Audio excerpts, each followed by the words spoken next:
Please connect.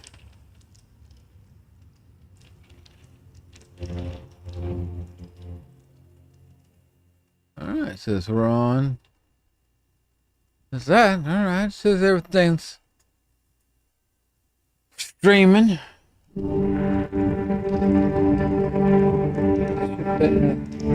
YouTube's notification. Yes. There we go.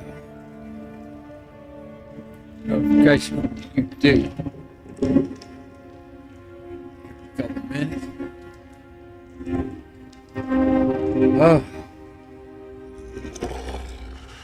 Get in here. Don't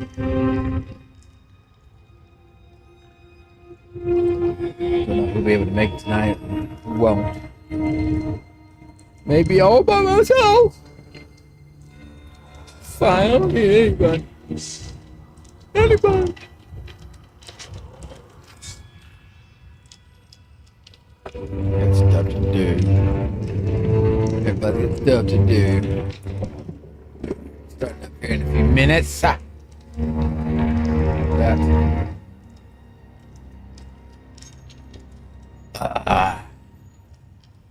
try to remember where I am on the game.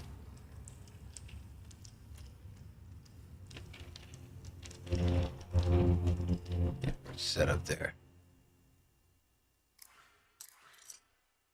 Hit continue.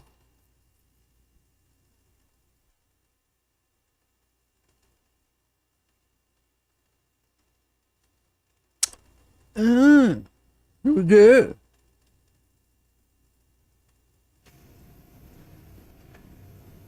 All right. That swings. This moves around. All right. Came down here. Dips. All right.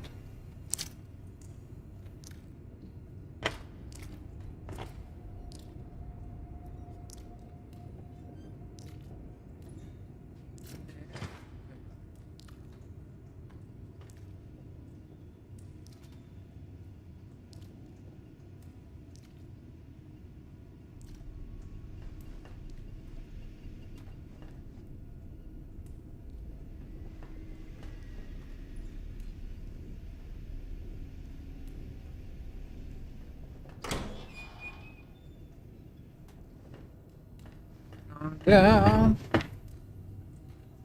yeah. Okay. Hold on. I need a good place to hide before I grab that.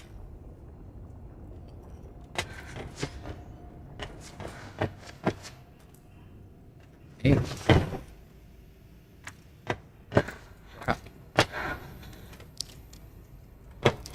Well, fluid.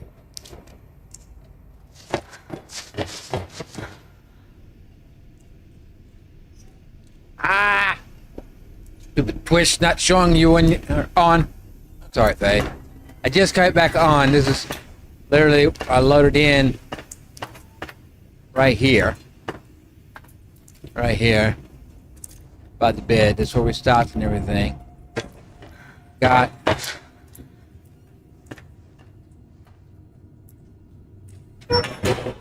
shut that door.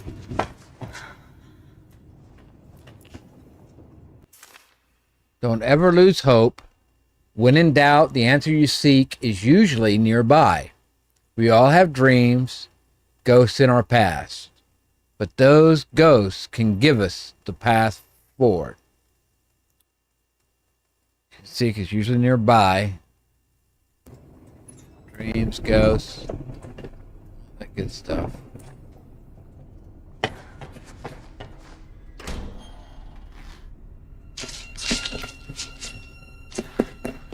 Come on, man. Ah, he ran away again. Hey. Okay.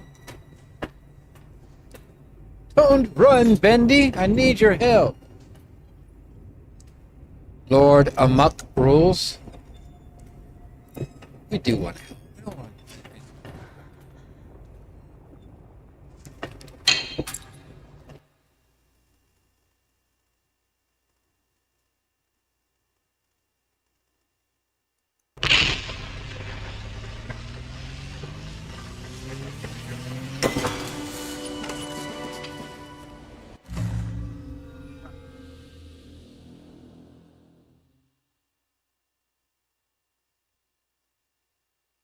use tab to activate when your jump pipe is schematics.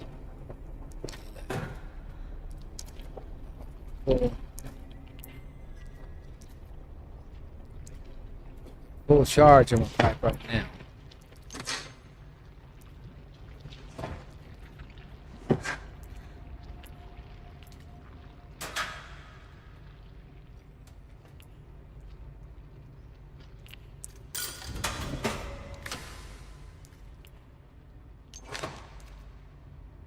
Cool, so that didn't mean to go. That's alright. Got this way down here. Also got this sure about.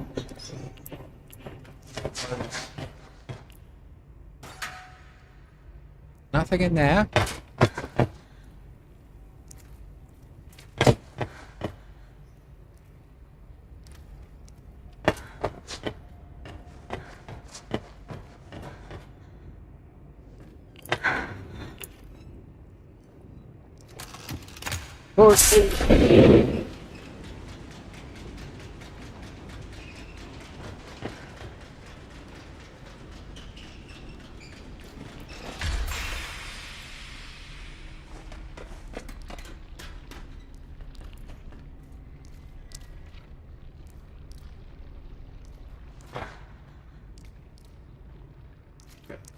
Oh.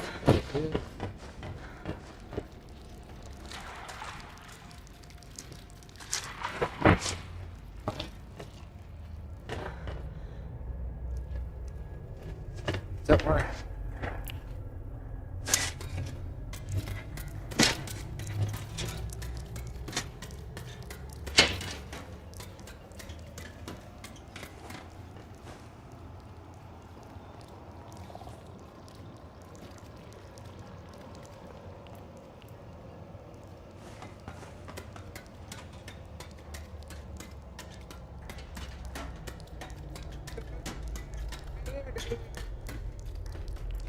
Right. This is where we open the door.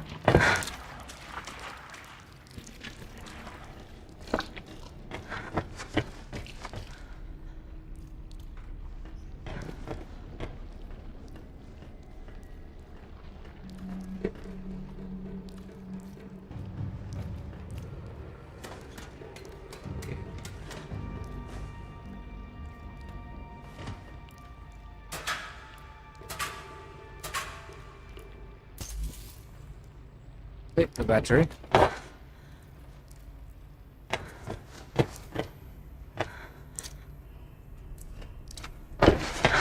Over there. Take it now. Go away.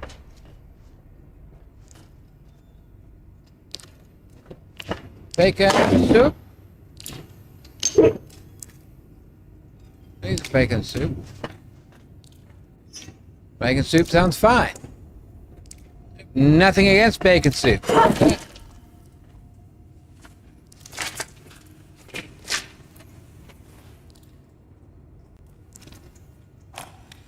gotta follow your inspirations when you're a musician. Stick to what you know works. But when they built the new studio buildings, they all but filled in my office down in the old sewers. Turns out, I've gotten so accustomed to working in those disgusting conditions that now if my office doesn't stink, the lyrics I write do. So when Jen started digging their massive utility shaft between their place and ours, I knew it'd be just the right spot for me to move in. Now I've got a song in my heart and a creative stench up my nose. Okay. Interesting. That changed. Something opened. Hopefully nothing came out of what it was opened. Like that.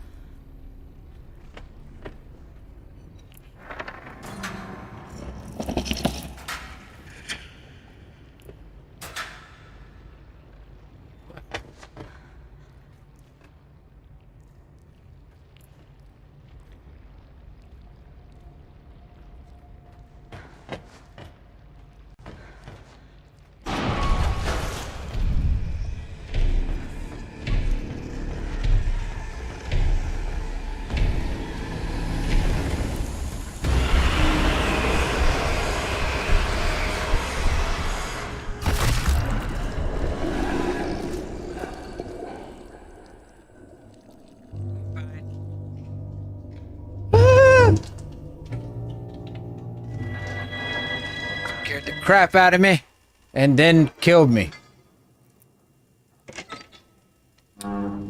Ink Demon's rude.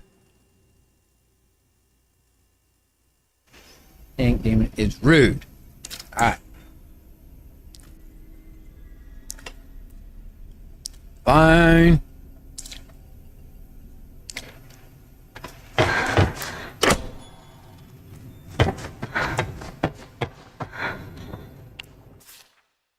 Yes, we're going to take that.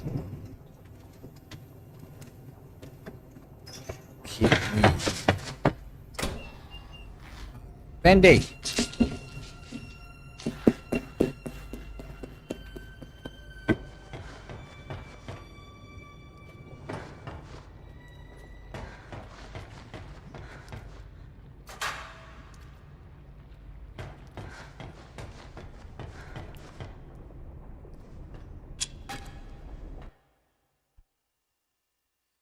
Upgrade.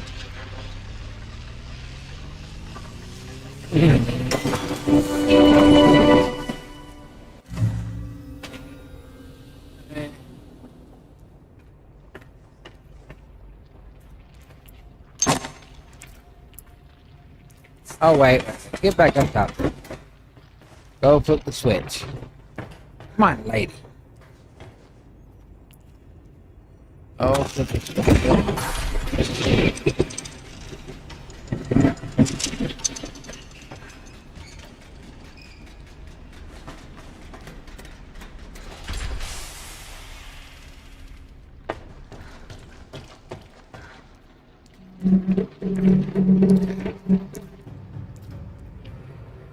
Stay dead.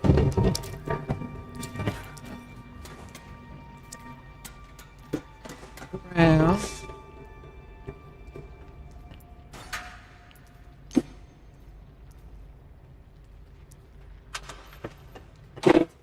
Okay. That one I hide. That's good to know. That's good to know. Oh, oh. Anything? Back there. Back to 3.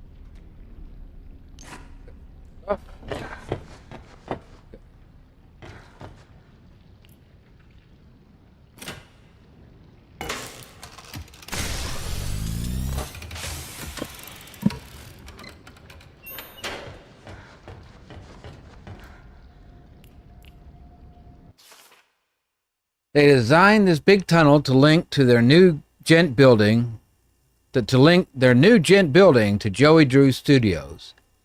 They want to keep labor and parts flowing between them.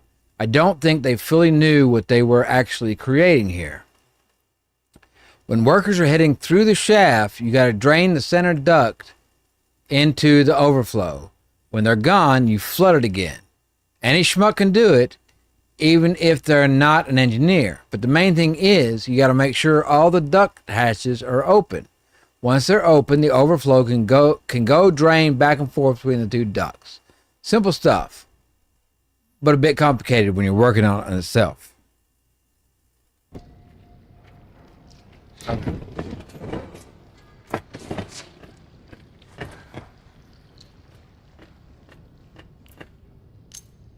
Does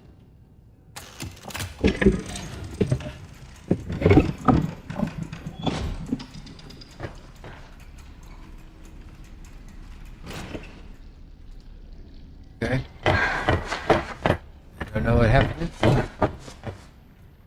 Right.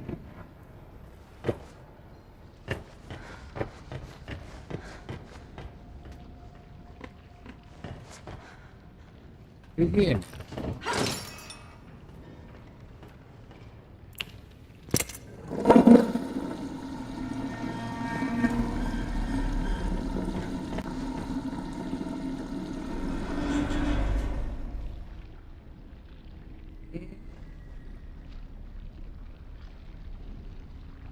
Yes, yeah.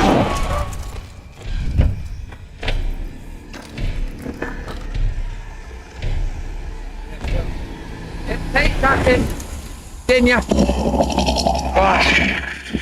There's 3 hiding spots in this room that I know of. There, so should be able to hide in here. Once we get out there here in the hallways, though, I don't know.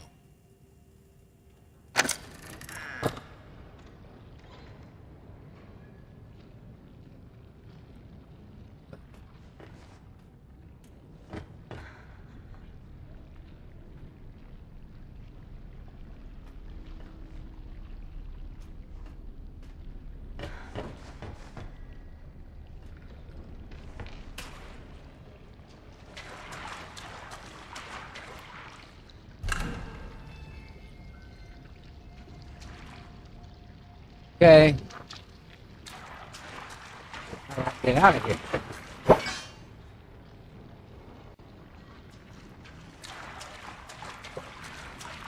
Get back up. Oh, don't I have to? Gotta remember the powers I have. That's the important thing.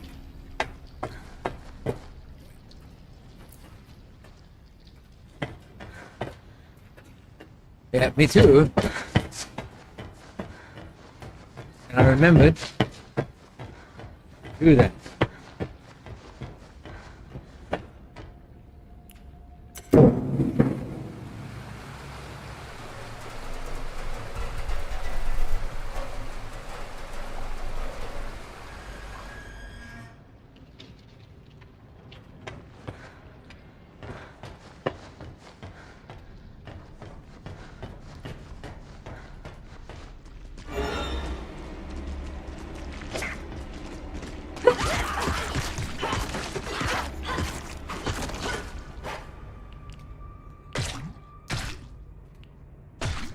Mohawks running at me like that. Freaks. Weirdos. Okay. That makes that full now.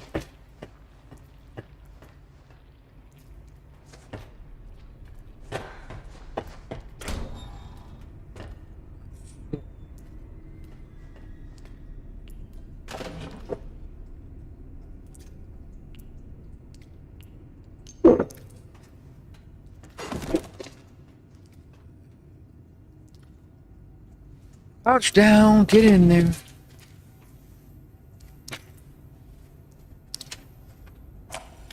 You gotta follow your inspirations when you're a musician. Stick to what you know works. But when they built the new studio buildings, they all but filled in my office down in the old sewers. Turns out, I got so accustomed to working in those disgusting conditions that now my office doesn't stink. The lyrics I write do. So when Jen started digging their massive utility shaft between their place and ours, I knew it'd be just the right spot for me to move in. Now I've got a song in my heart and a creative stench on my nose.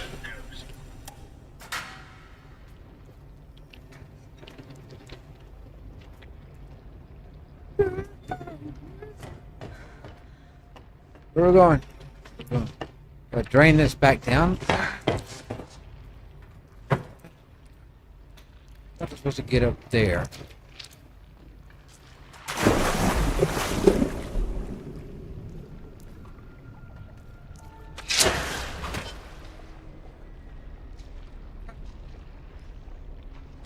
Way of doing it.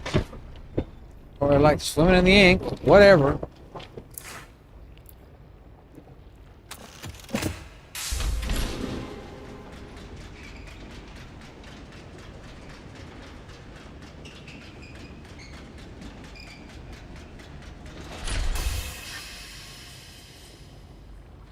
Right.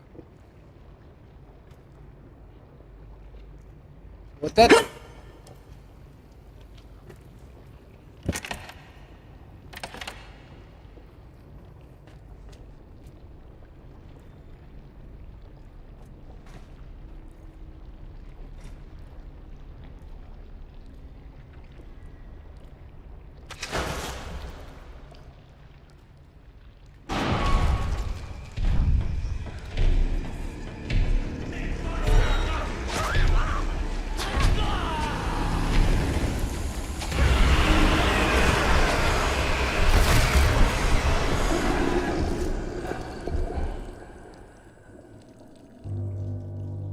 Into him.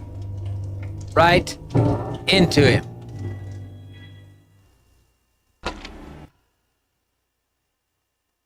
Very disappointed about that. Did not mean to run right into him.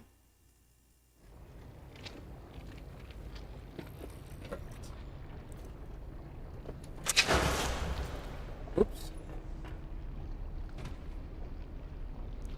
Now, they didn't.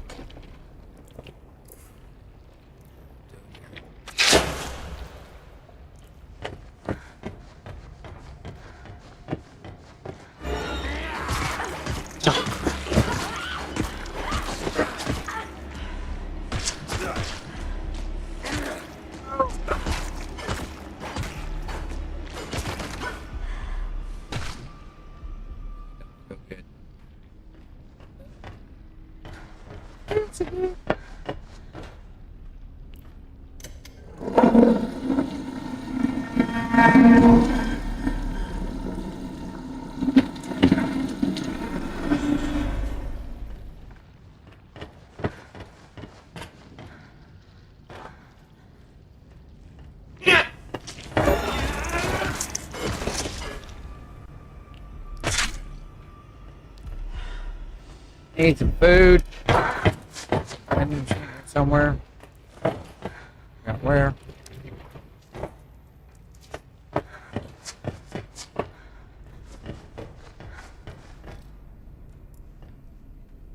Here. Oh.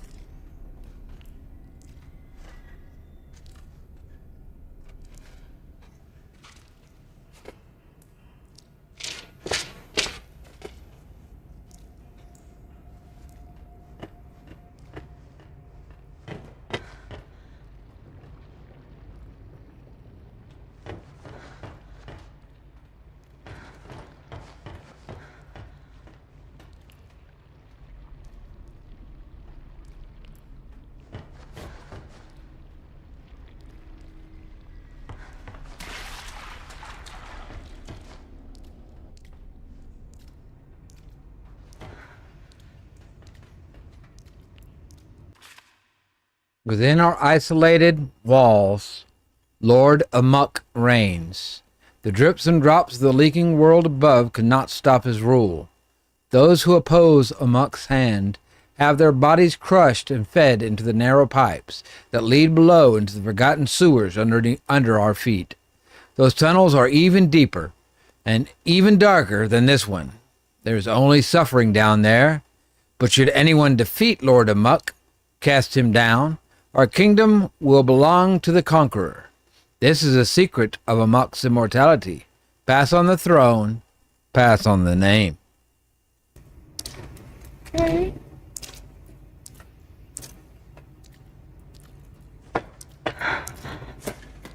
Okay.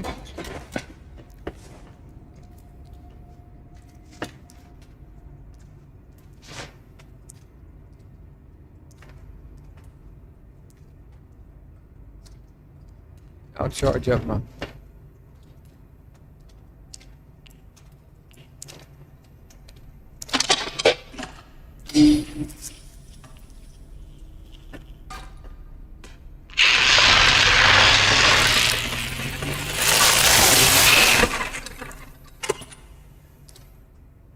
Oh, good.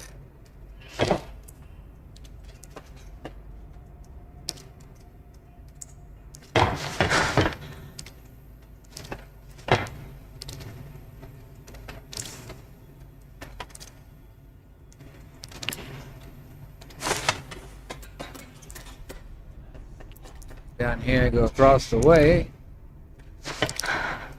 Climb up here. Got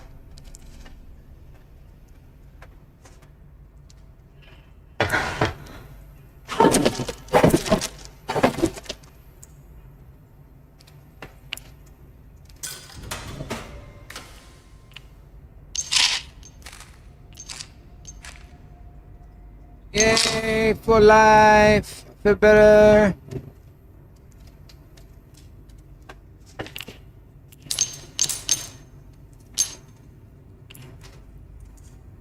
Let's pull it. Okay.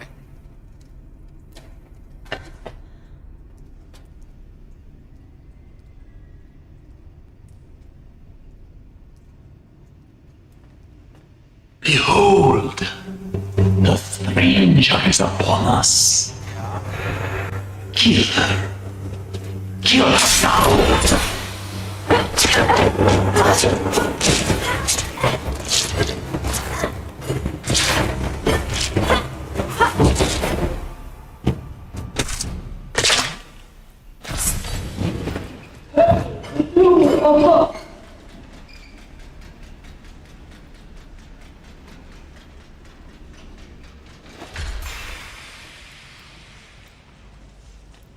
That's it. Yay! Yay! All hair! The Empress! Weed!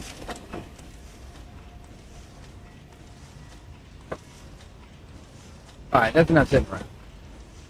Okay.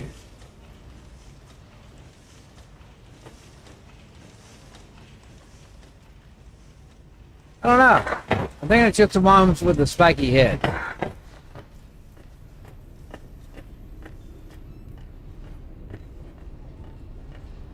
Hail amok! There? At ease?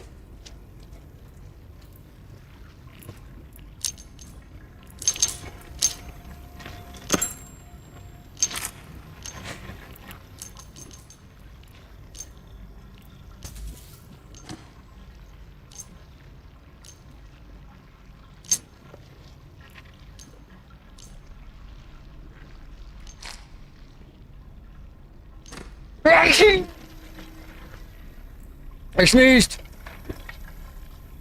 I did. Mwah. Thank you. Appreciate that. Take some batteries. I need batteries. But that's okay. Alright, so. Oh, look down here.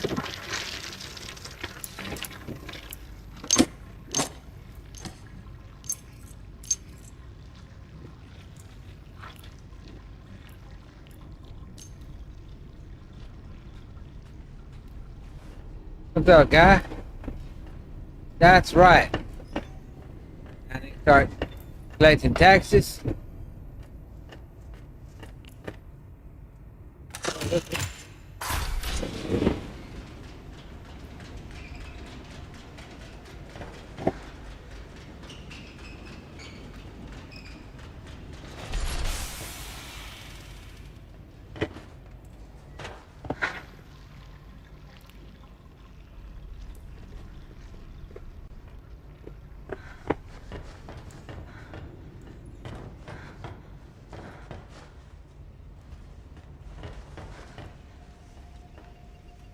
I am Lord Amok. What's this? Huh. Alright, alright.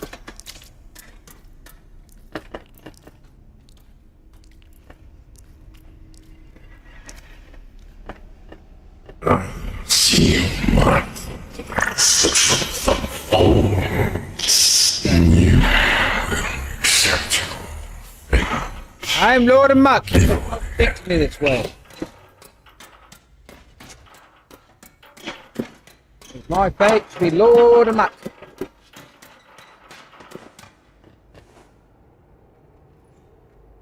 Okay.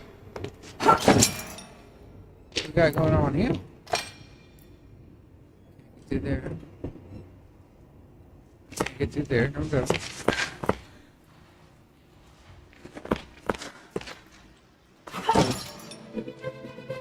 we go. What in the world? How big is this place? Hey, Ben. Oh, it's you. Where did you come from? Look, I'm sorry about earlier. I didn't mean to hurt you. And I really don't think you want to hurt me either, right? Don't know. Good. Let's be friends then, okay? What do you say? You and me? Awesome. Maybe you can help me. I'm looking for the old gent building. What's wrong? Is it a bad place? Apparently, we're It's not going to okay. the old gent I building. won't let anything happen to you. We'll go one step at a time. Just you and me. Let's see what we can find.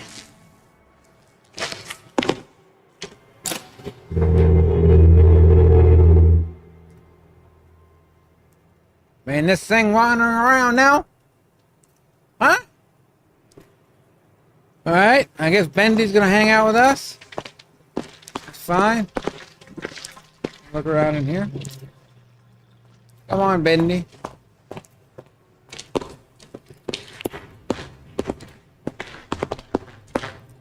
Yes, right there. See?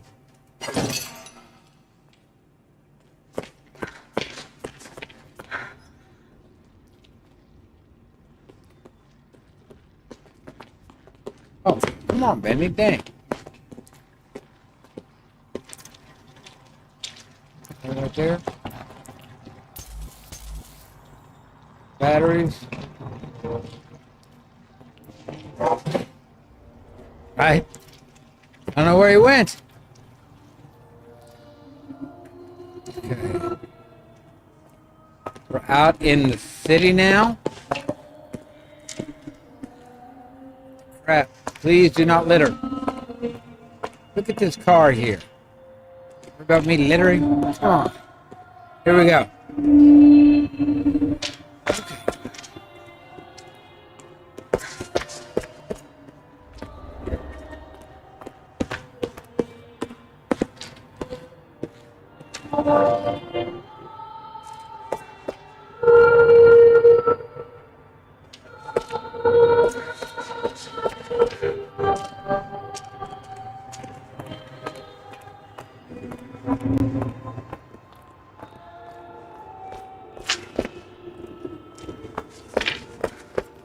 Okay.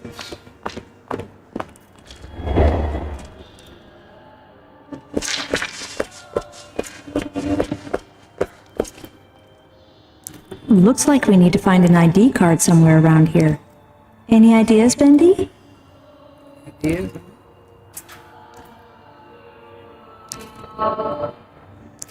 No? Okay.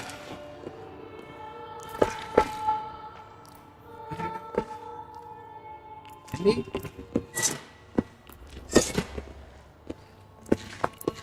Nothing in here. Let's keep looking. Bendy, we'll find it. Good Tower Cafe.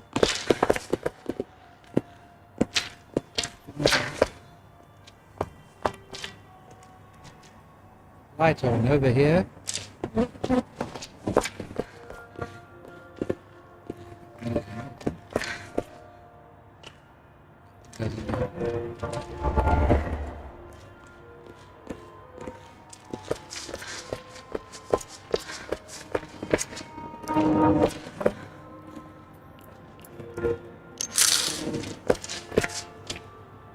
Bag of chips. Find an ID card.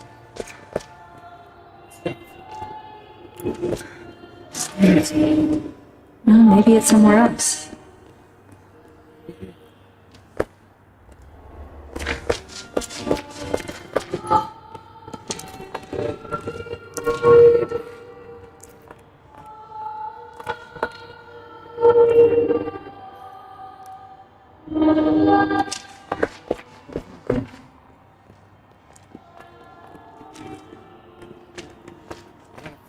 ID card.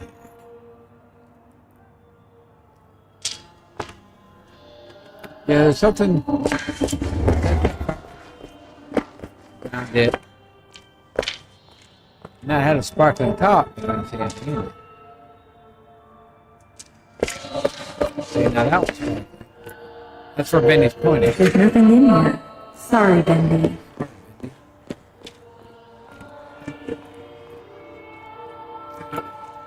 There's nothing in here. Sorry, Bendy.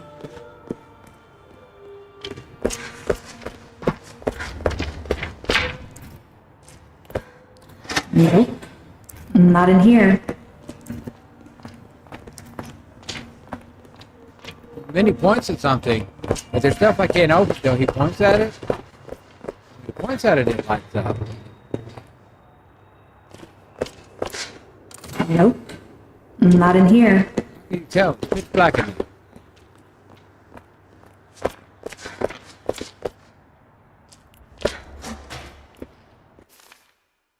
The future has arrived. I just didn't know it would get here so soon. Some of the stuff that's coming out of Gent doesn't follow any of the rules of physics that I know.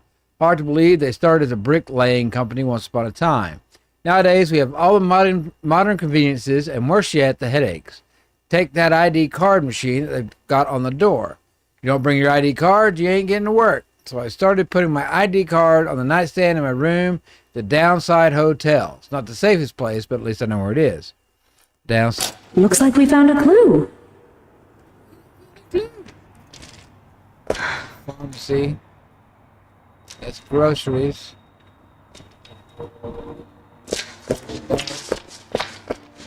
Choice cut meats. It's a wash stuff. Coffee and that book.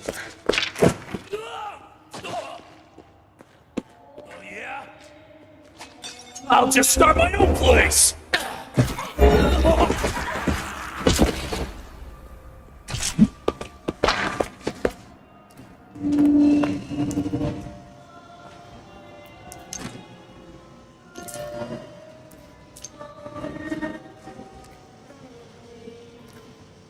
Beef is people. See you.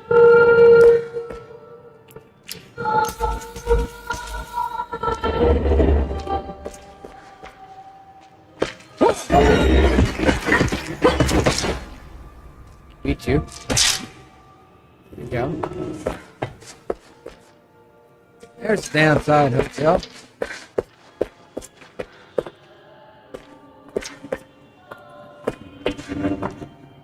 It's kind of creepy in here. Think.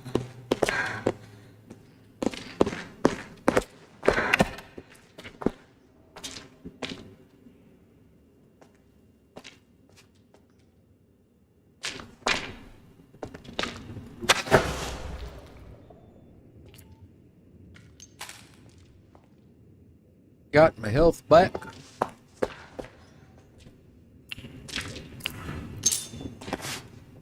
It's what's up, Bendy? Gosh. I don't think he does up here. I think it's underneath us.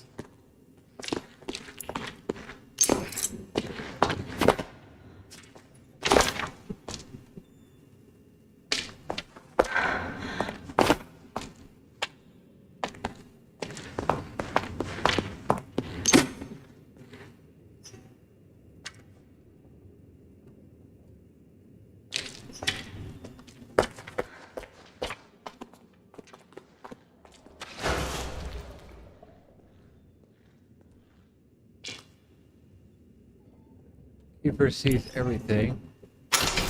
That's legend.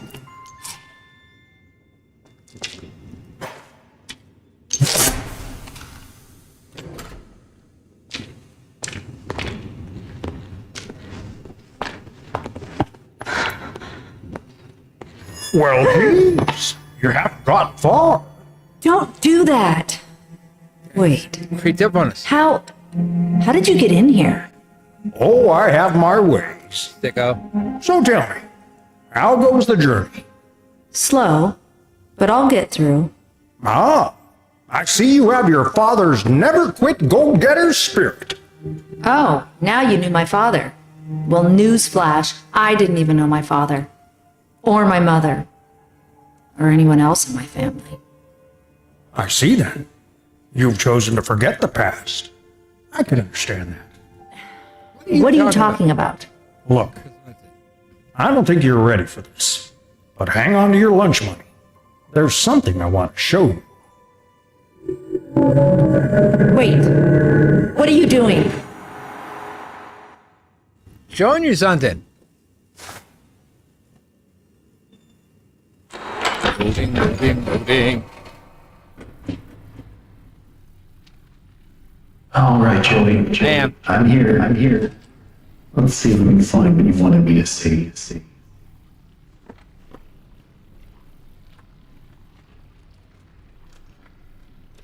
Okay. Over here. Come have a seat. This won't take long.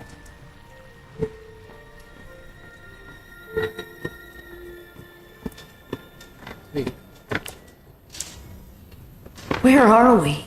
Very old place. Full of memories. But never mind. There's a little story you need to hear. All right, tell me the You story. ready? Here we go. Here we go. Once now. upon a time, Audrey, there was a bitter old man who had lost just about everything. Joey. Right. The real Joe Drew. He blamed everyone but himself for his mistakes, but mostly he blamed his old business partner for abandoning their work years and years ago. A man by the name of Henry Stein, great artist and good friend. In his anger, Joey used an evil machine to create another world. A world made of paper and tape. He'd torment his own version of Henry forevermore. But one day, a miracle happened. An angel came into Joe's life. A young woman by the name of Allison Penn. She didn't visit often. But when she did, she saw something good in Joey no one else could, including himself. Through their friendship, he began to see the world with better eyes. So one day, in Joey's cartoon cycle of hatred, he gave Henry an angel of his own to guide him when things were most dark, to always provide hope. It was then Joey decided to make something new, something he had always wanted, but he could never have. A family. But not a cartoon one. Something real. And after many, many tries, he created something that made him happier than he ever could have imagined. A wonderful, loving daughter. Bright, kind, almost human. He created you, Audrey. What? Are you crazy? Listen, I know it's a lot to believe. Who do you think you are? I wasn't born from some machine. Flesh and blood. I'm not some kind of ink monster. Just because we're born of darkness doesn't mean we belong to it. We're always free to choose, Okay. to believe what we want to believe. Take me back. Right now. I'm not listening to any more of your lies. Remember who you are, Audrey. Leave me alone.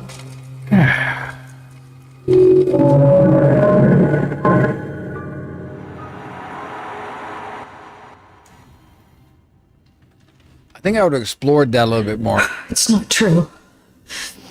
It can't be.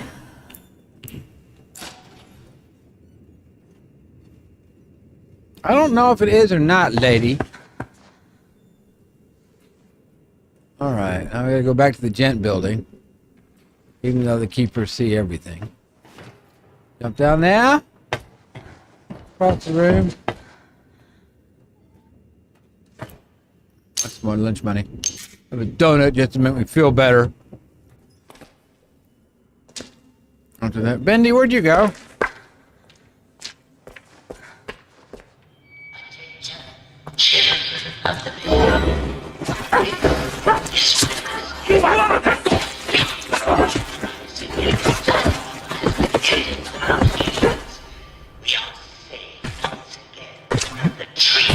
The cycle breakers, the demons are watching.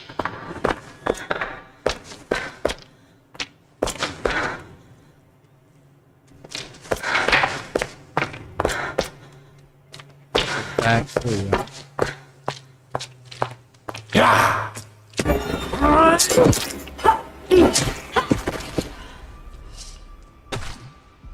Leave me alone, monster.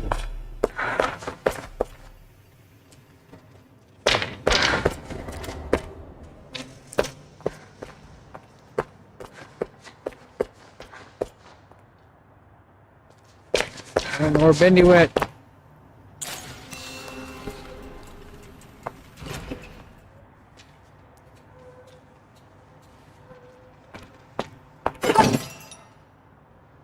We are the keepers.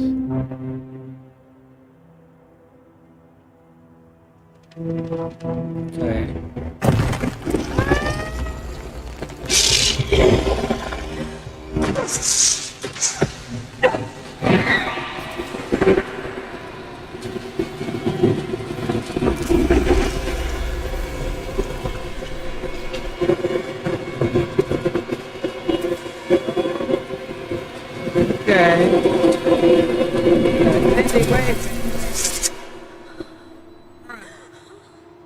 Turn those back on? Ugh. All right, man. Okay, okay.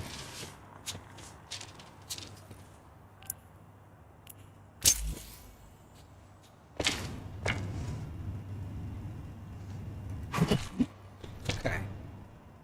What in crap? Ugh. I don't like your face. Don't like it at all.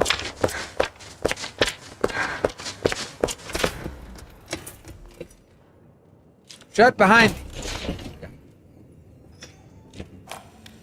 I don't like to ask questions. I believe everyone's got their own business. You hear something, you leave it alone.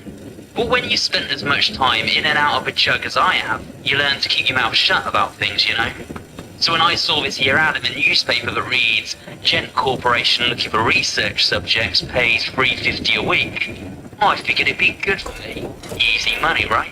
With my record, you can't afford to be picky. But turns out something really wrong is going on in this place. I mean, I've seen dead people before, but here, death is like a way of life.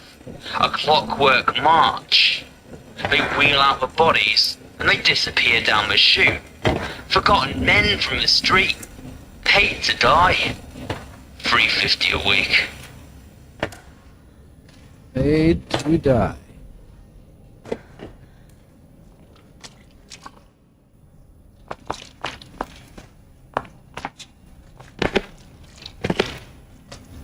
Walking all the bodies at this point.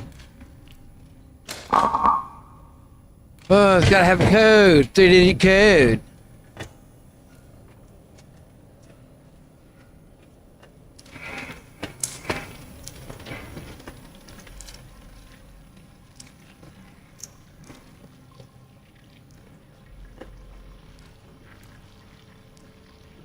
That's code.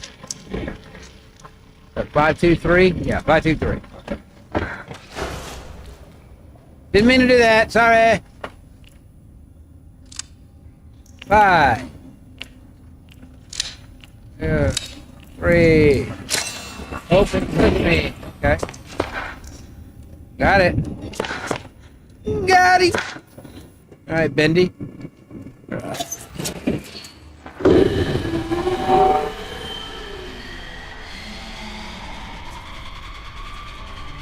Jack.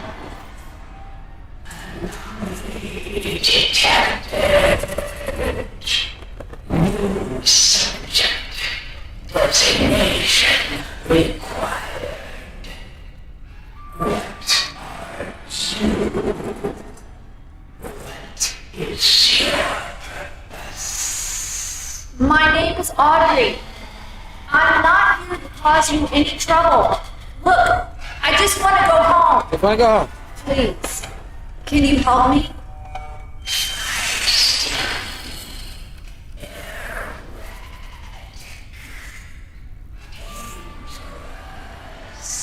I think so.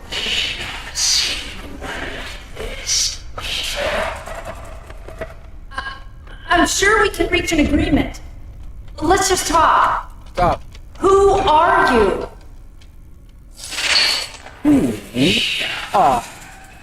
You.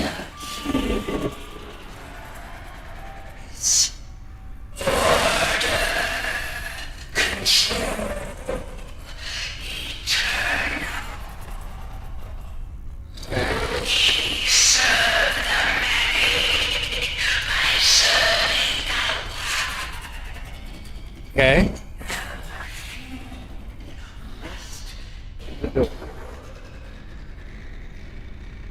Where did you come from?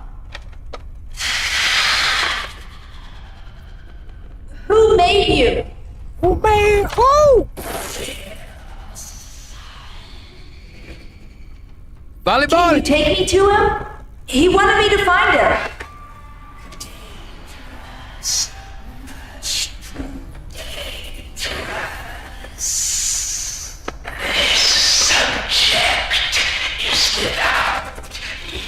Trust me, I got my limit. Please let me see him. Subject has been deemed hazardous. Receivings activated. Stop! Come back!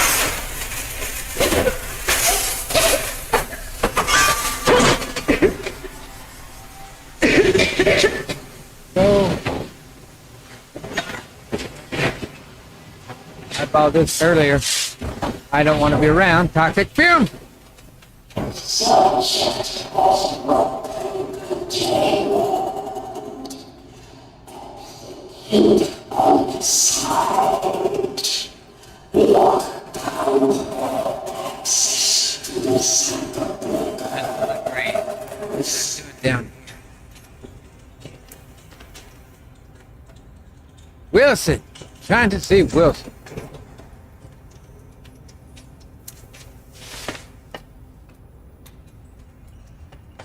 Trying to figure out what's going on though. I don't know. I thought we were just going to the top. I guess we made it to the top. Now on the gen building. Oh crap. Okay. Can't do it.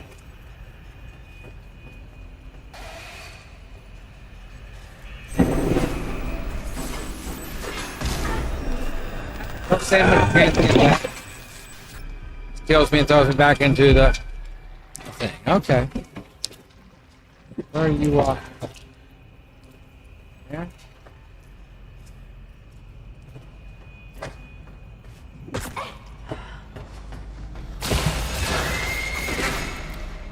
Why did you do that? Make me jump, quick. Ah!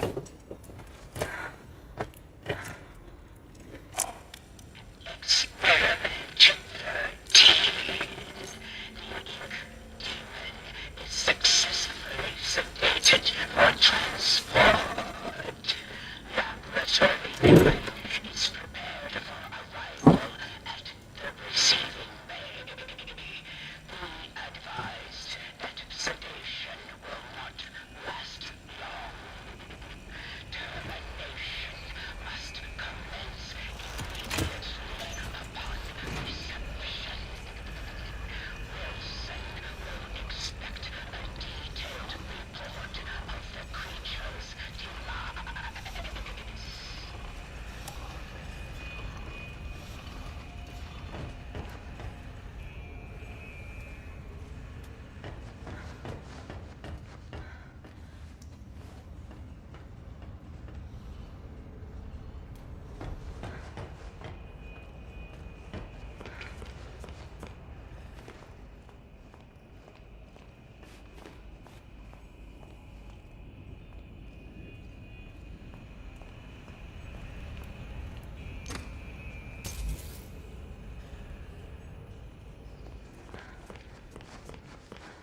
Sometimes they sedated.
Go.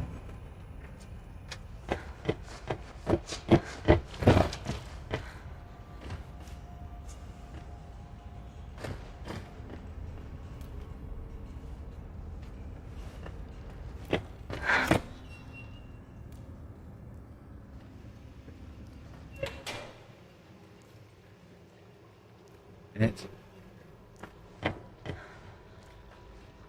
Wait a minute. That's where the ghosts live. Just beyond that door. Okay. The keeper's prison. The pit. Okay. No one ever comes out. At least, they're never quite the same. I could open the door for you. I do know how. I really do. Thank you. That would... But first, maybe play a game. Oh, I love to play games. I like hide and seek best. Find me, and I'll open the door for you.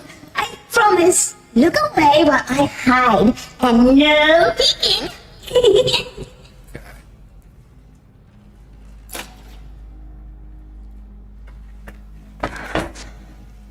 Fine hiding. That's just hiding in here. But maybe. She maybe. I don't know. Gotta find Heidi now.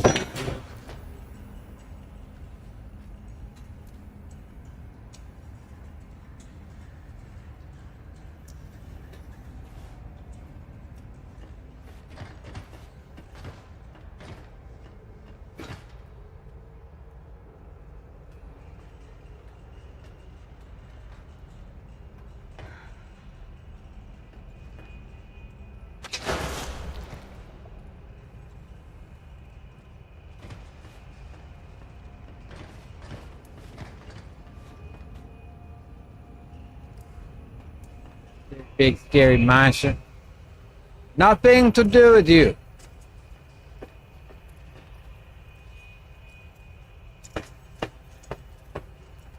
History on that.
The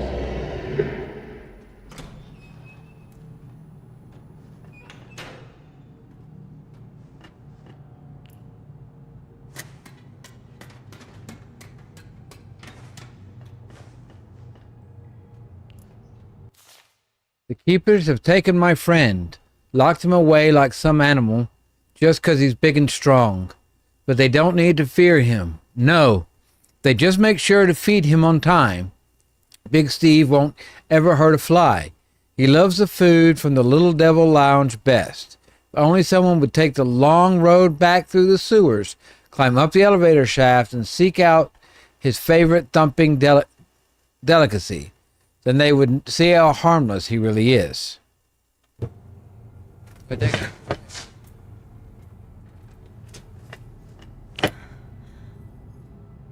this.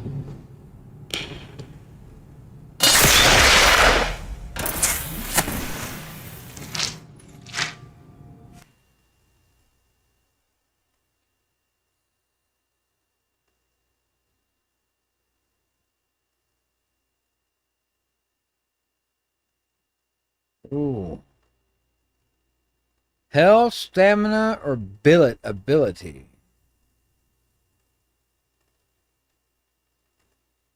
It's the cooldown on the ability. I'm gonna go with it, this first one. Yeah, because really we can use any of them. But that ability to move with, the warp thing, knock the cooldown on it down a little bit.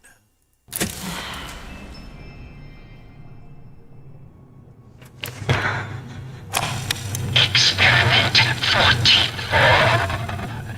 We have successfully pressed the ink demon into the form designated as Bendy. He is smaller in size and harmless in this more timid state. His powers are also greatly reduced. Using links of steel wire to cut into the side of his body, he now registers emotional responses. There were tears of ink documented, screams of pain. It was inevitable to see such progress.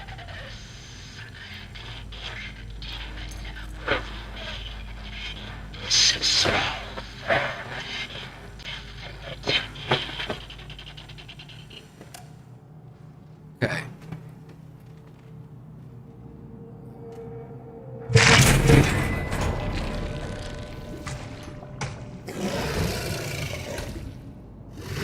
You there, buddy?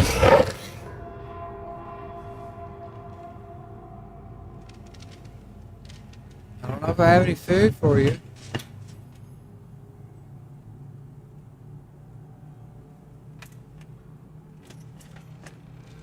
All right.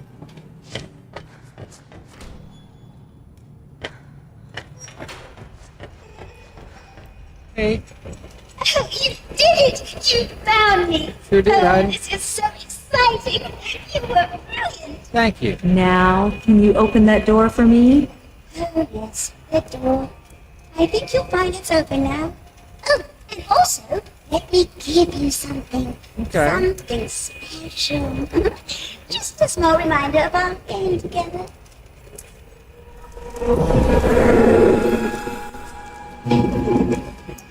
Okay, what I get? What was behind is now ahead. Interact with linker pipes to fast travel between two specific locations. Dark places you've already been may hold new secrets. Okay. That's interesting.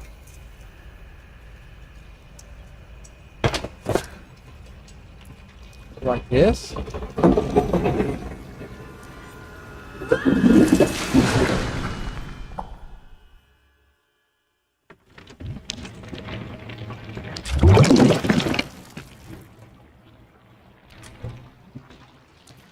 Okay. And that takes me back here. Interesting. You're not hiding.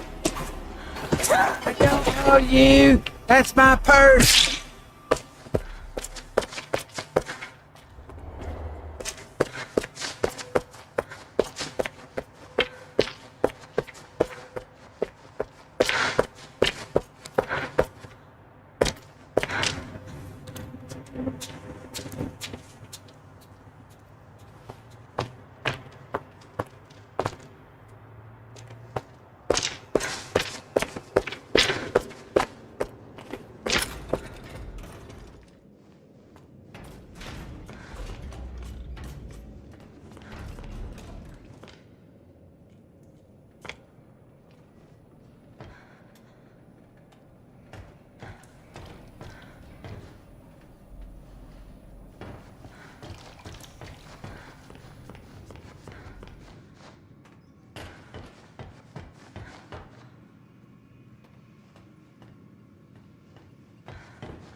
Through here. I need to find some food though.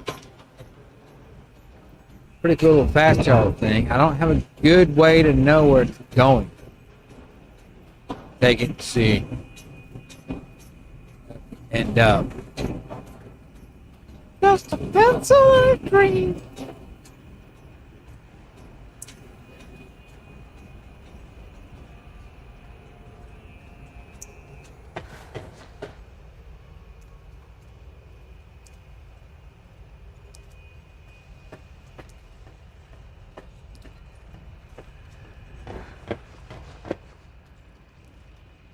The word is, well, that one's not labeled, so I can't tell if we got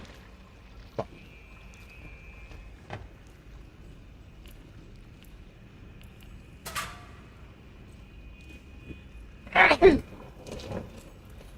Alright, snooze again, that's alright.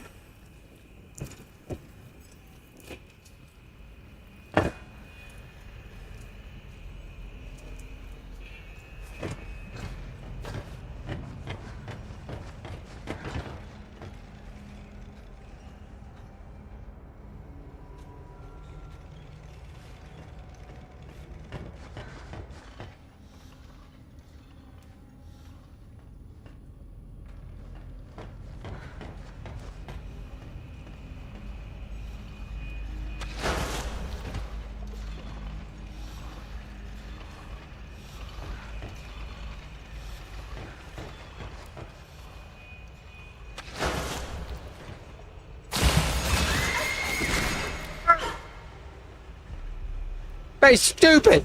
I don't like you.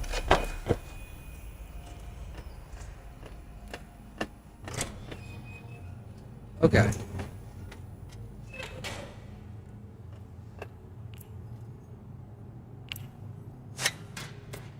Oh, Big Steve. You look like a big guy.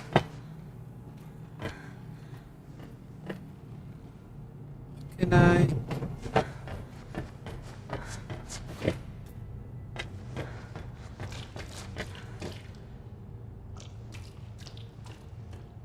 Can't get by you there. Can't get by you. I don't know what I'm supposed to give you. I shock you.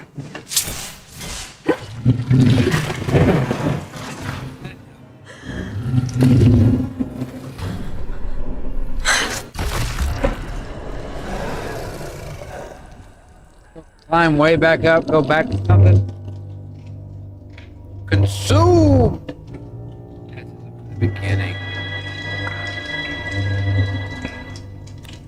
Yes. A dumping food.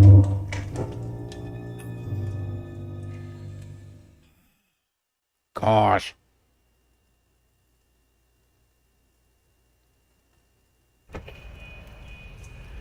Maybe.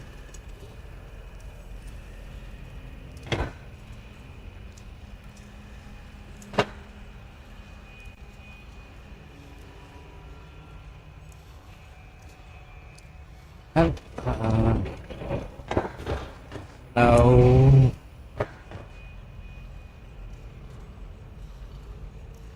Fishy's Cantina. That's Fishy's Cantina.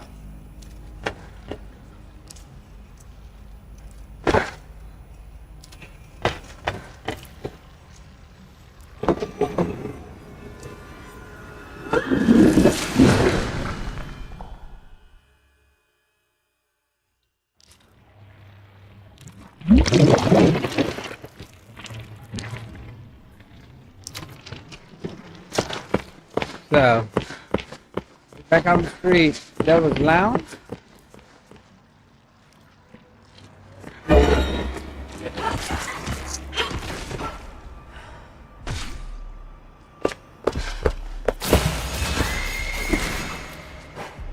Stupid face!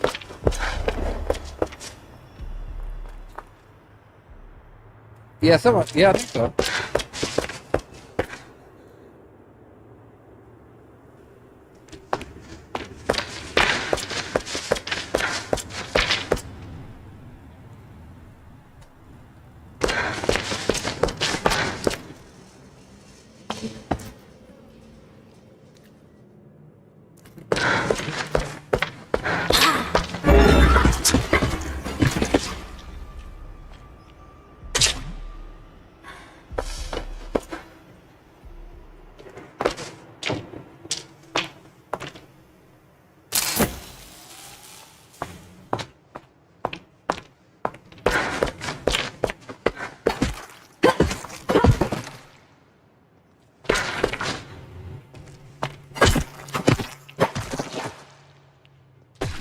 Okay.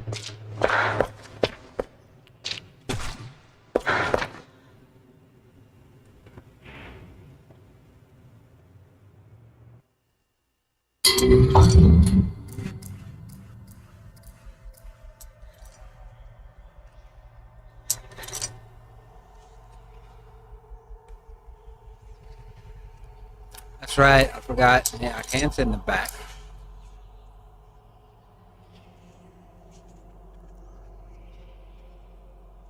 The Little Devil Lounge. Go back through the sewers, climb up the elevator shaft, seek out his favorite thumping delicacy.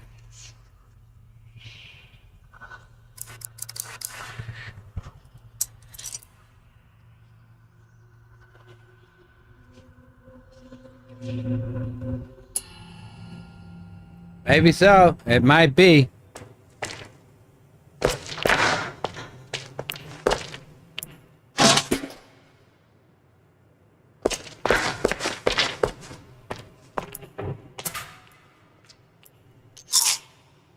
There we go. I need some food for sure. Thank you. Feel a little bit better.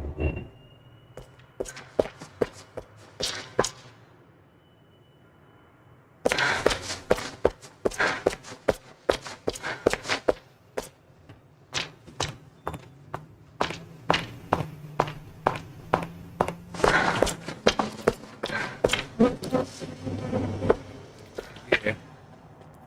That's a Jed building. So is that?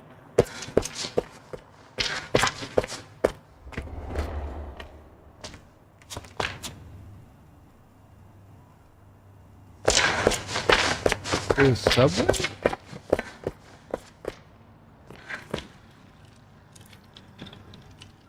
I don't have a sign above it.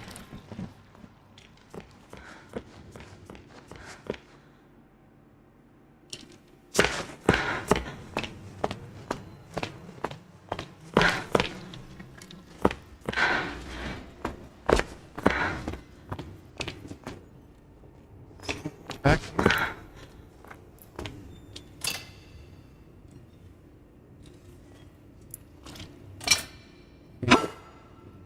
Do anything with that yet.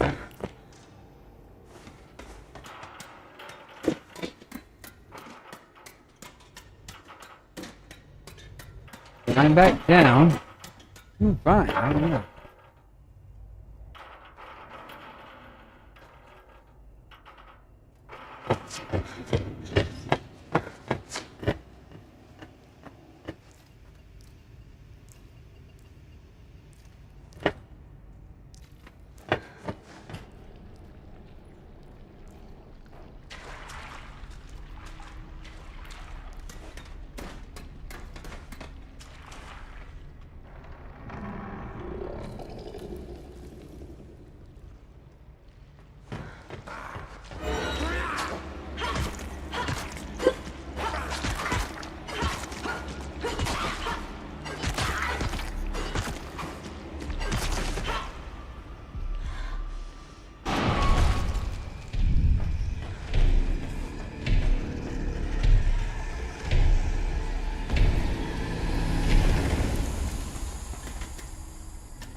away.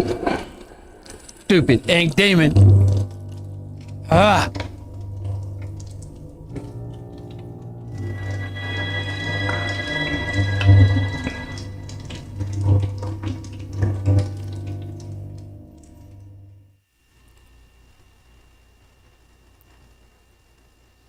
Fine.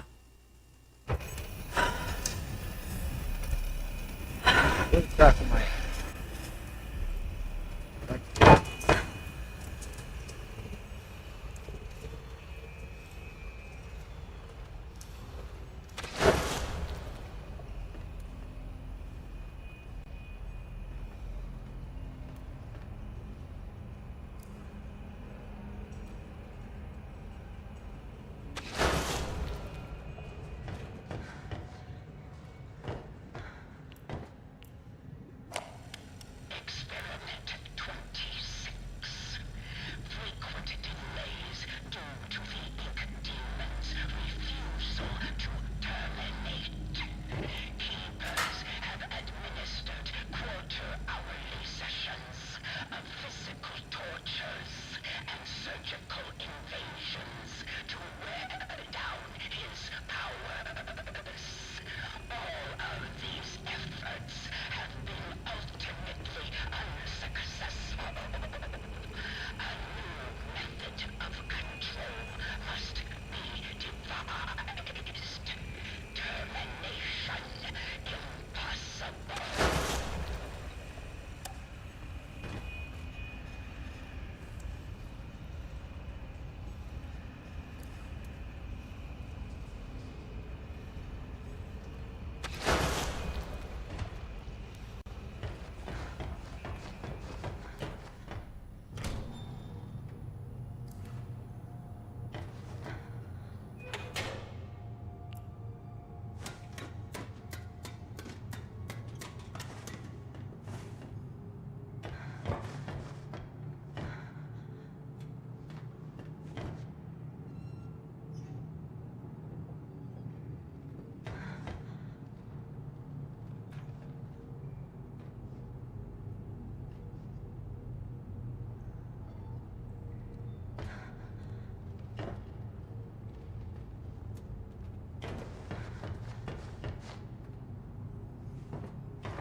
Let's try here.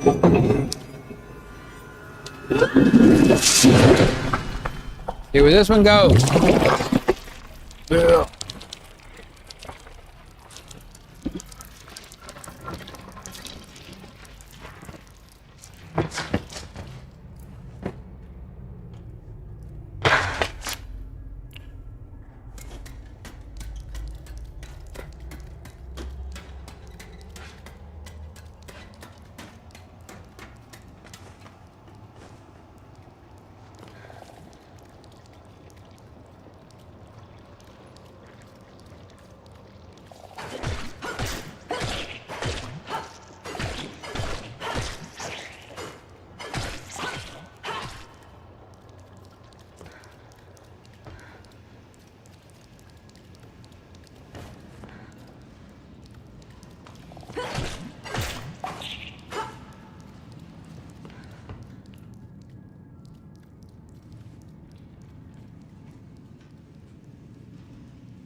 Yeah, we talked to Alice down there at that last thing.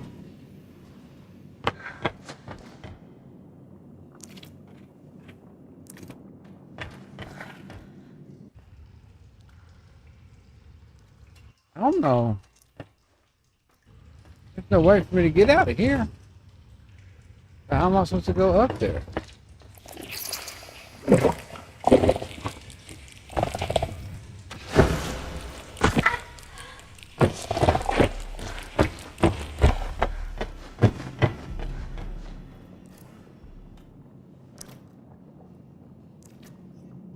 All right.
Floor.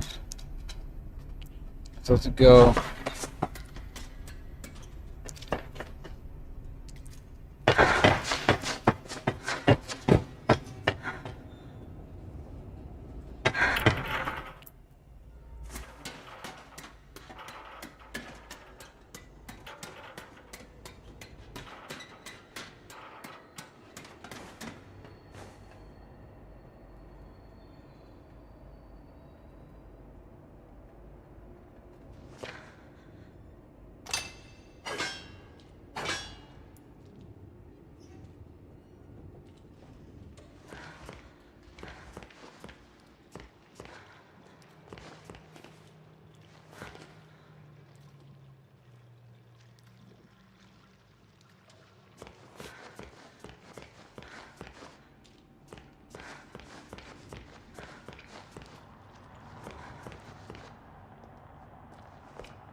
kill you.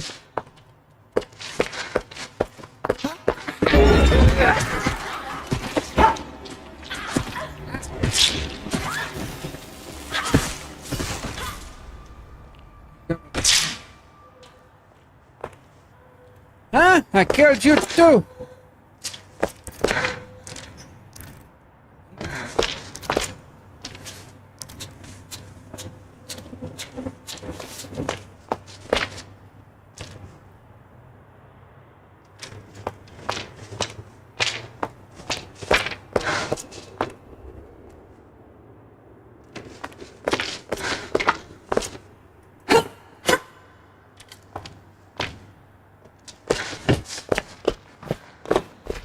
Oh, I am lost.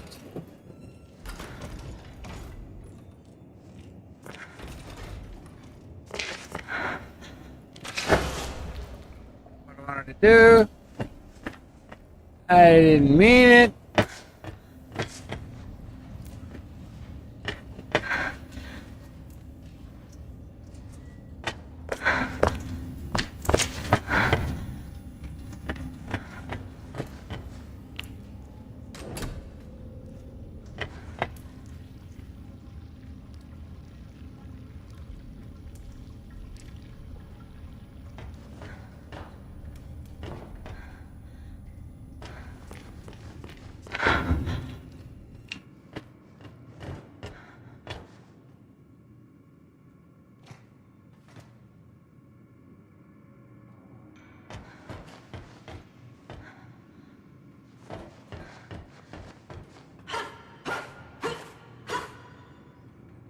That was.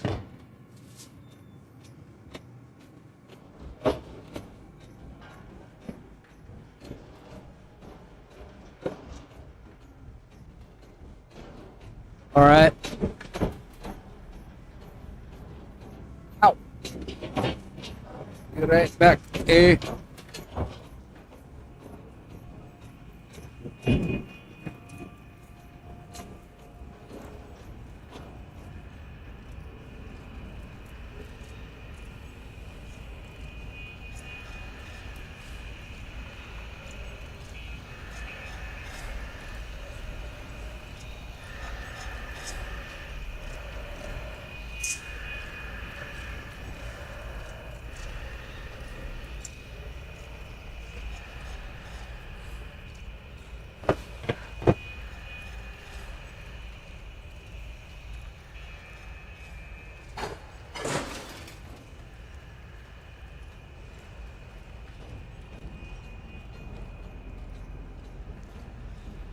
Going. Copy. Safe spot.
exactly what I want. That's fine. This way.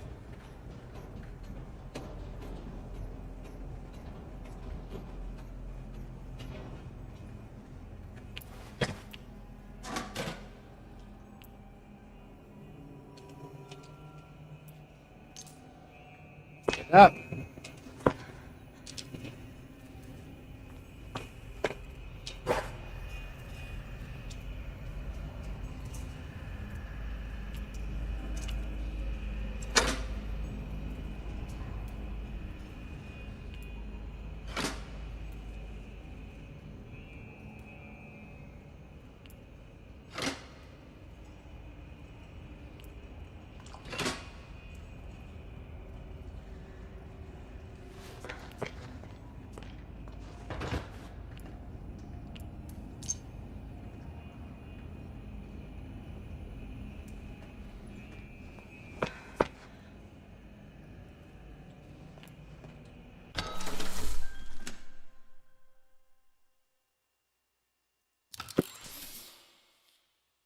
Okay.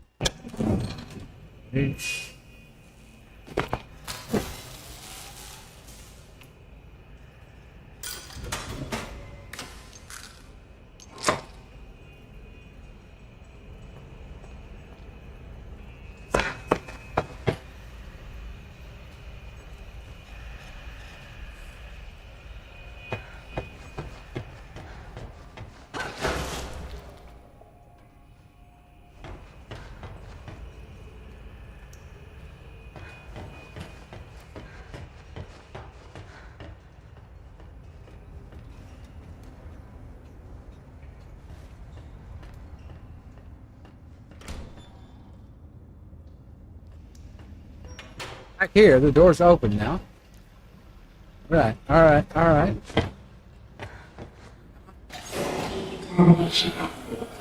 Really?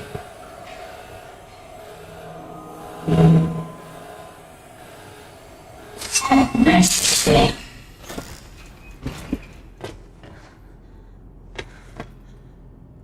Alright, alright. Made it through, made it through.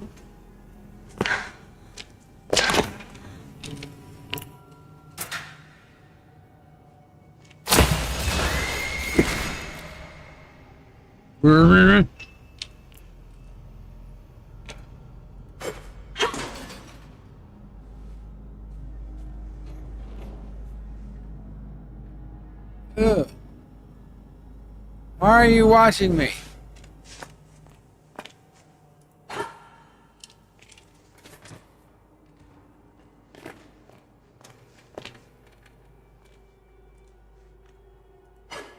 Creepy.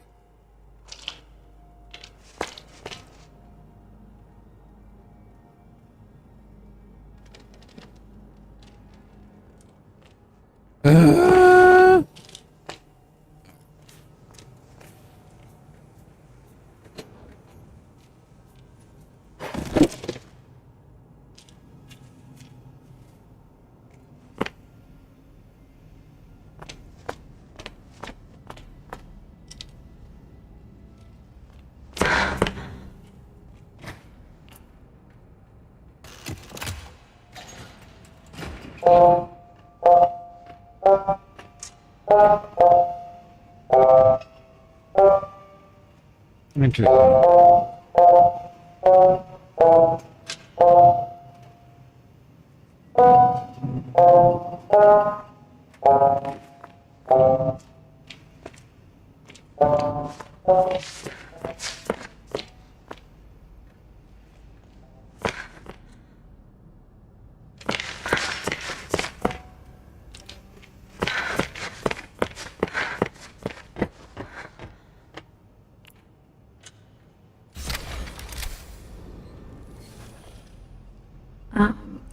Excuse me. Sir? Can you help me? You must be really lost to be asking me for help. Yeah, I am. I'm just looking for answers. About the keepers, Keepers? Wilson, Wilson, the cycle. Cycle. Anything could help. Absolutely anything. What's your name? Audrey. Audrey. What's yours? Honestly, almost forgotten. My name is Henry. I thought. Have you been a prisoner long? The keepers think you're a threat to their plans. They lock you away Okay. forever. Ever. Still, it's given me time to think. Things like, if you haven't eaten in years, you might not be human. Why would you be a threat to them? I'm what they call a cycle breaker. Once upon a time, I knew how to start the cycle over. And when that happens, everything begins again. Completely new. Obviously, Wilson and the Keepers don't want that to happen. How did you do it? Reset the cycle. Turns out the Ink Demon himself is the key. This world is his. Yeah. But even he must obey its rules. Okay. For now, at least. Okay. If you can get him to look at something very specific, it will reset everything. Can What look is at it? something very specific. It's just a reel of film, labeled with the words, "The End." I can see it in my mind every day. They keep it upstairs in the pit. I'll see if I can break in and steal it. Maybe, if I reset the cycle, we could make things better for everyone here. And what about you? I just want to go home. So did I. Good luck, Audrey. If you need me again, you know where to find me.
Don't understand.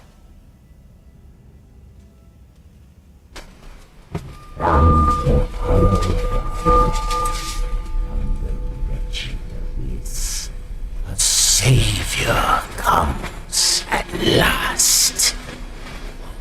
Wilson? Rest yourself, Audrey. You're still weak. The Keepers can be relentless to strangers. But there's nothing to fear as long as I'm with you. You're safe now. You did this to me. You brought me here. Turned me into this thing. This doesn't make sense. I've never done anything to you. Open your eyes and look around you. None of this makes sense. Drawn walls, nightmarish creatures. Yeah. An ancient studio that died out almost 30 years ago. Yeah. It's all fiction. All of it. Utter nonsense. Nonsense. And yet, in here, it exists. It breathes. It flourishes. Flourish it. Reality, guided by its master's pen. The foundation for a new reality. We can bleed into our own. Just think of it. Anything we create in here, we can release out there. But first, this world must be controlled, made safe. These things, these angels and demons, are they really life? Or are they just stains? Old mistakes ready to be cleansed away for newer, greater things. What do you want from me? I need your help to save my father's life. What? This is our start.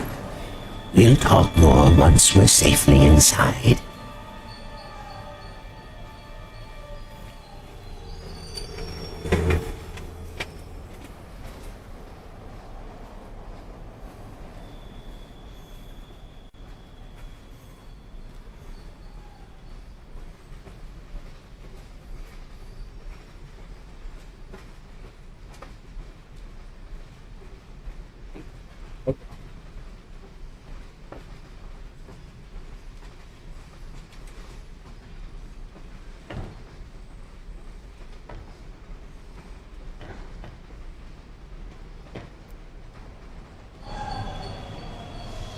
Stay close.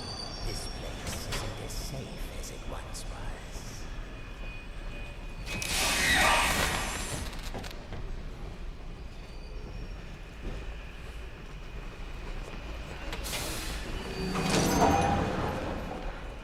Then. There you go. Old Track 77 is a quiet place these days. Ever since that terrible crash a few years back, people don't like to hang around. Too many strange things keep happening on this platform. Last week, one of the railmen told me they had reports of some train going through that wasn't on the schedule. There were figures standing in the cars, staring through the windows, but it never stopped to let no one off. Just kept on going straight through. Some say it was a Silver Lane Express. That train crashed.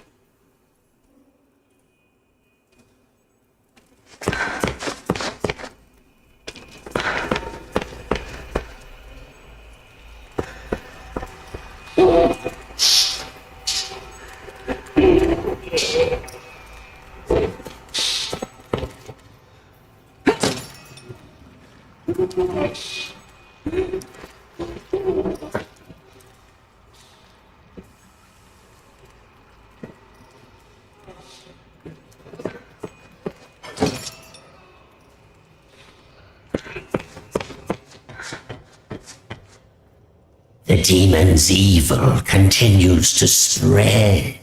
Great. This world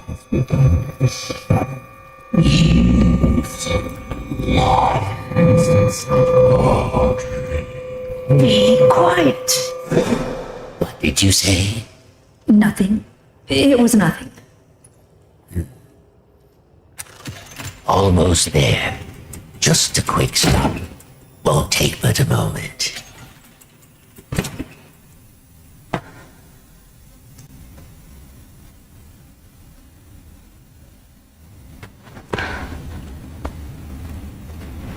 The subject will stand in the designated location.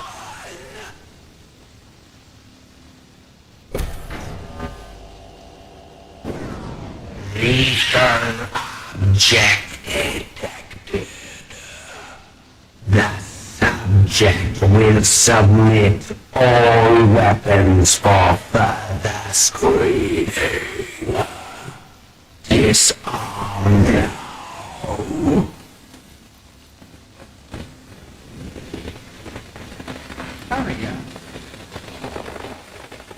Remain still for examination.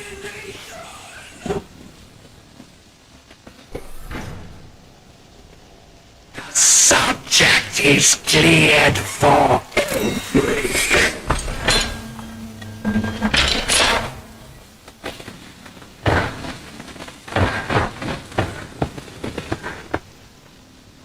Welcome to the civilized world. How do you like my signal towers? They nullify the ink demon's powers, so he cannot pass them. I wish I could say I invented them, but it seems our friends at the Gent Corporation had a demon problem of their own long ago.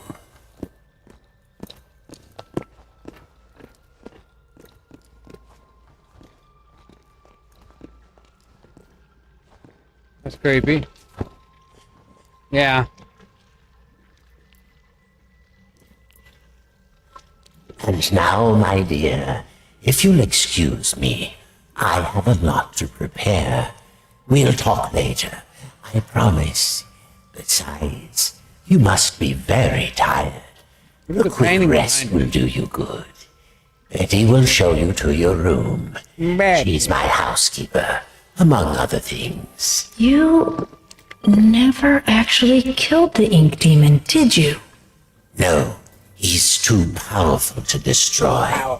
So we sealed him away, trapped him in a different form, one that was smaller, harmless. Bendy. Yep. It was a fitting prison, although he seems to have found a way to free himself. But enough talk.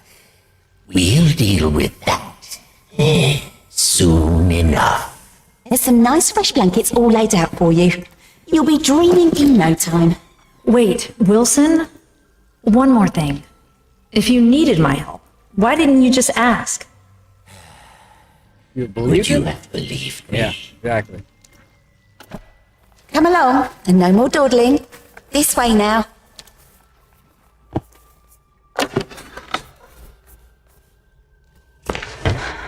Oh, you're here at last. It's so exciting, finally having you with us. Now, to give you some bearings, we're currently standing in the south wing. Wilson's laboratory is downstairs, and then there's the north wing.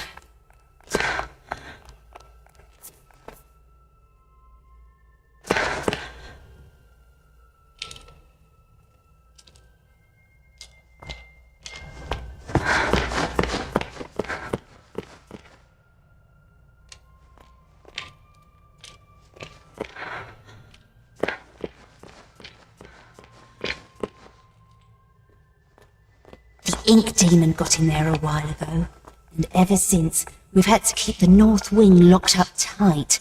I'm afraid it's fallen into ruins by now. All those juicy, lovely books gone to waste. Only keepers go there these days, and they'll tear you apart limb from limb if Wilson isn't with you. Yeah, don't want that. Mind your distance, and you'll be just fine.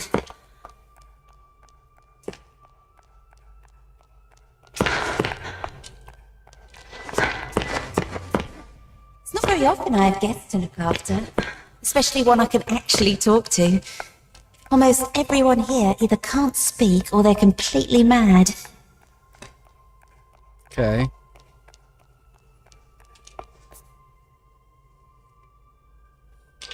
All right, here we are. Best room in the house. You should see where I sleep. Ugh. But this room, oh, just perfect. I saw to every detail. Bed is clean. The bathroom is on the left. Sorry about the stains. I did try my best to get them out. Mug and the Maiden.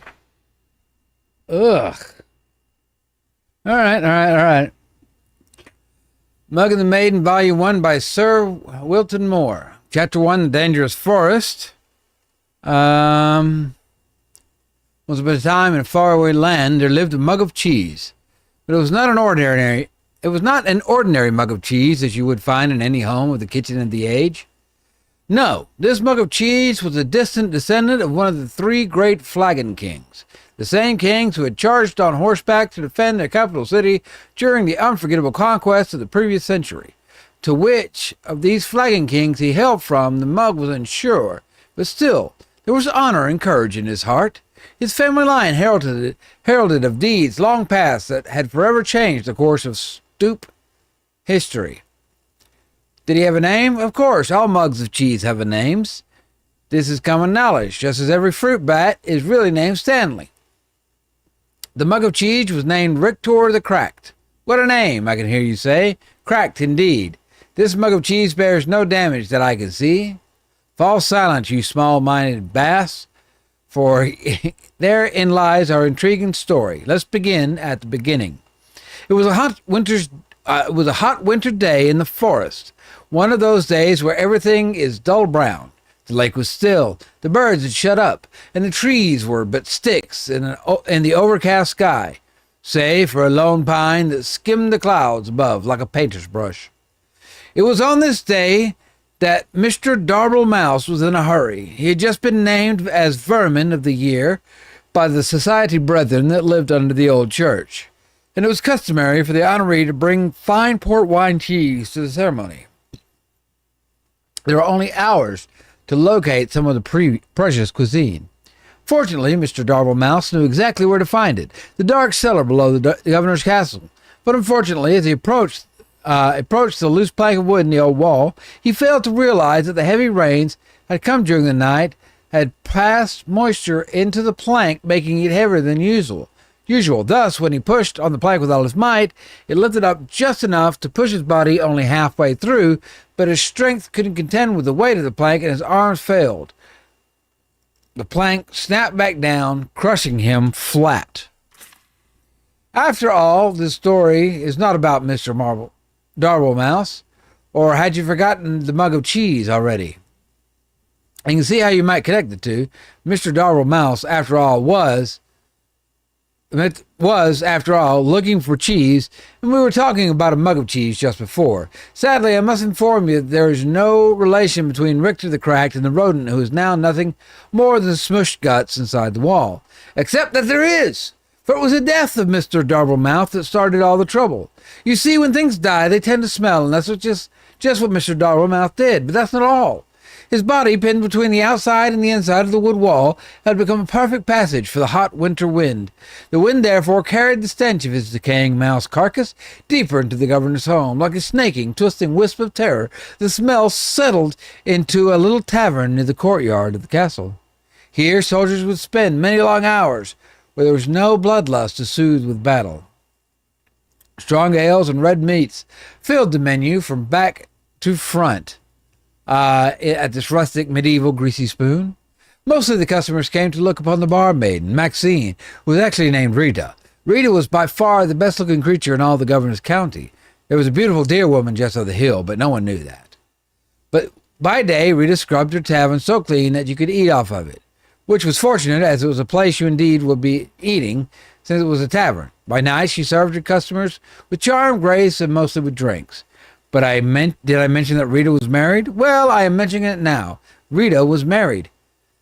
Her husband's name was James. He didn't do much until he died. The smell of Mr. Darvill's mouth knocked him flat, and that, my friends, was that. Oh dear, this story has barely begun, and we've already killed 2 major characters. Needless to say, Rita was deeply distressed by the whole thing, but 20 or some minutes later, she realized she couldn't mourn forever and went to buy some cheese. Ah yes, don't worry, dear Rita. This time, the mention of cheese will probably guide us to meeting our local hero of the tale, although this is a good time to start a new chapter. Chapter 2, a new chapter. Rita entered the cheese shop with her guns blazing. I am speaking metaphorically, of course, but what I mean, she entered the cheese shop quite determined to buy some cheese. This was because just the night before, as her husband James was taking note of a weird smell in the room, she had invented a delicious new concoction, a cheddar cider. It was sure to be a hit with her patrons. After all, the governor's county had only had 2 exports, cheese and grapes. And she couldn't possibly make a drink from a grape. But back to the cheese shop scene. Rita knocked... very funny. Rita knocked on the counter loudly with her fist, causing the nearby cat to do absolutely nothing, as cats will do. From behind the wall, she heard a stir as someone was crashing through piles of cheese to make their way towards her. Emerging gloriously from torn yellow curtains, an old man came into view.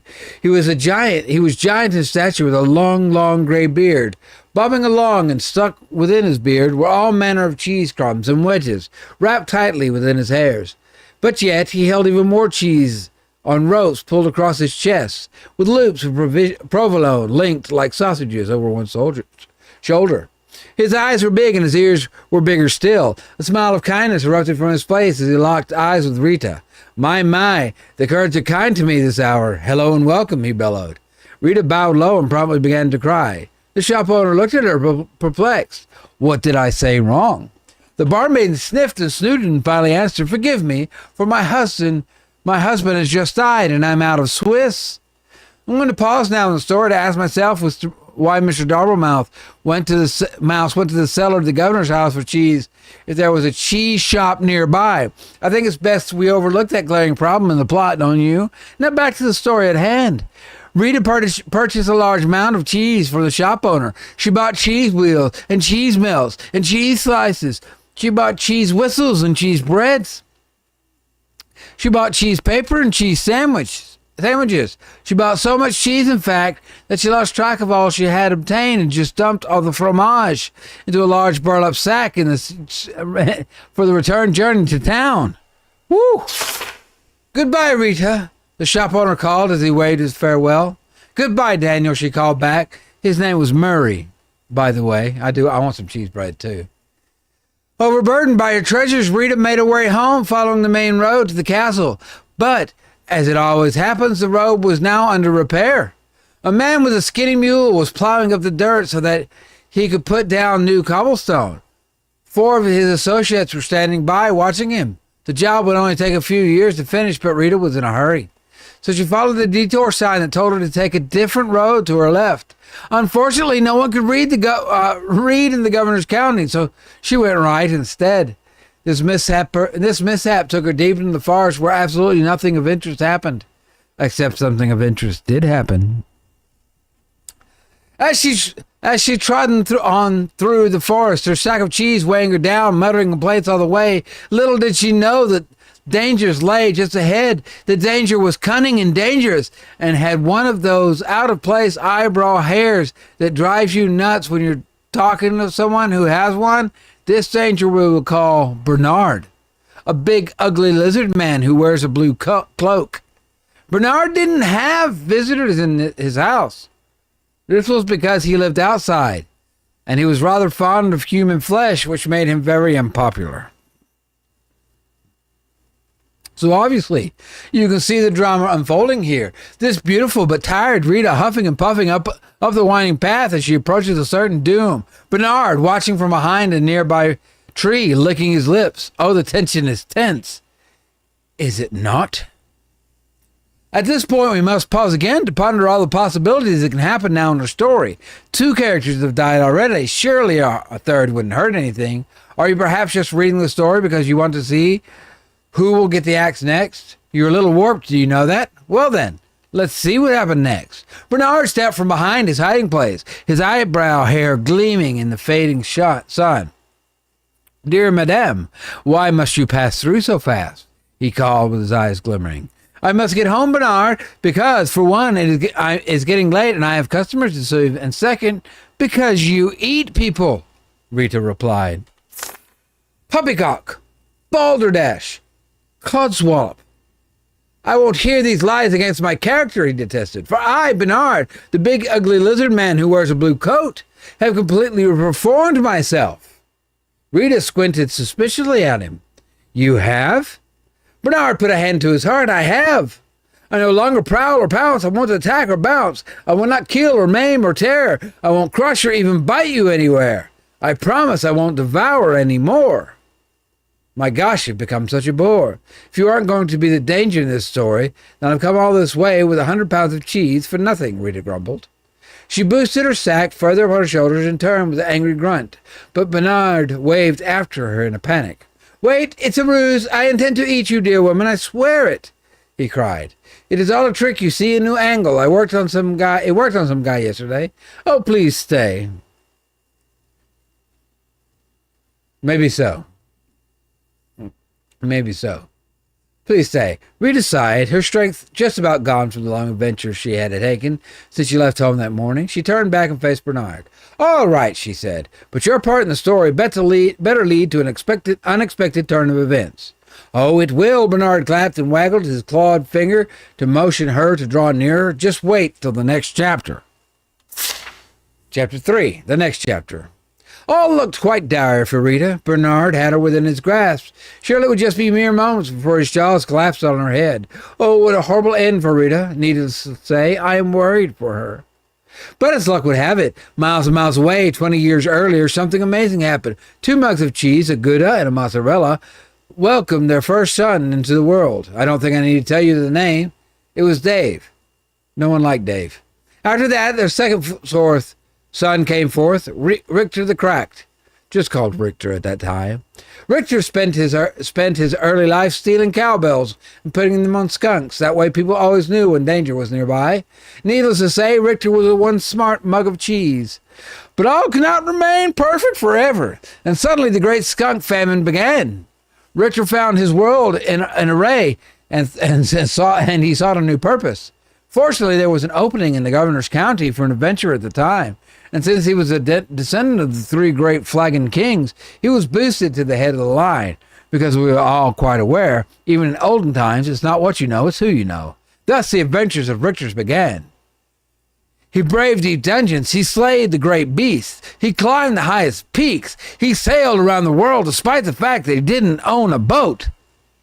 Richter was truly the stuff of legend. Did I mention the curse?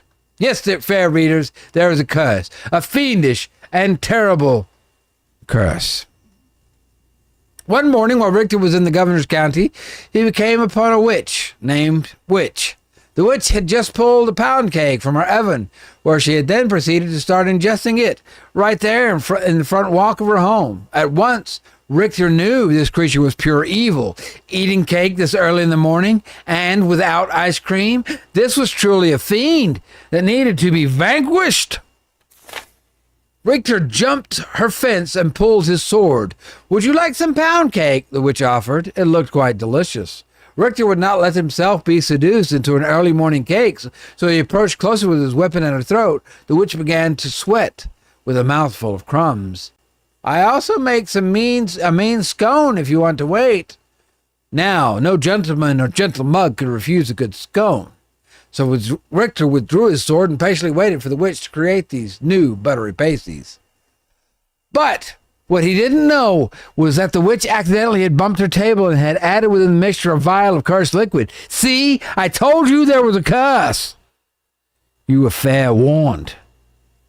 The moment Richter ate the scones, he fell into a deep sleep. The witch, baffled, finished her cake and proceeded to get a civil service job in a nearby town. As the years rolled by, all that remained was the witch's house was carried off by elves and her garden became overgrown. This left only Richter asleep in the forest with no end to his dreaming sight. But the story thankfully does not end there. For as luck would have it, a giant man covered in cheese with big eyes and big ears wandered past the sleeping mug. In case you've forgotten, this was the cheese shop owner, Murray, sometimes called Bill. Unable to resist cheese of any kind, even a mug of the stuff, Murray took Richter to his shop and set him on the shelf. Here, Richter sat for many, many years, until this fateful day. You see, in Rita's haste to gather up all the cheese she had purchased, she had swept a few things that did not belong to her in the sack, as well as these items included the cat on the counter, a personalized pen, Murray's cash box. I think she'll be hearing about that one eventually. And last but not least, Richter himself, still deeply asleep. So now that our two stories have come together, let's discover what happened next to Rita and Richter in the climax chapter. Chapter 4, the climax chapter.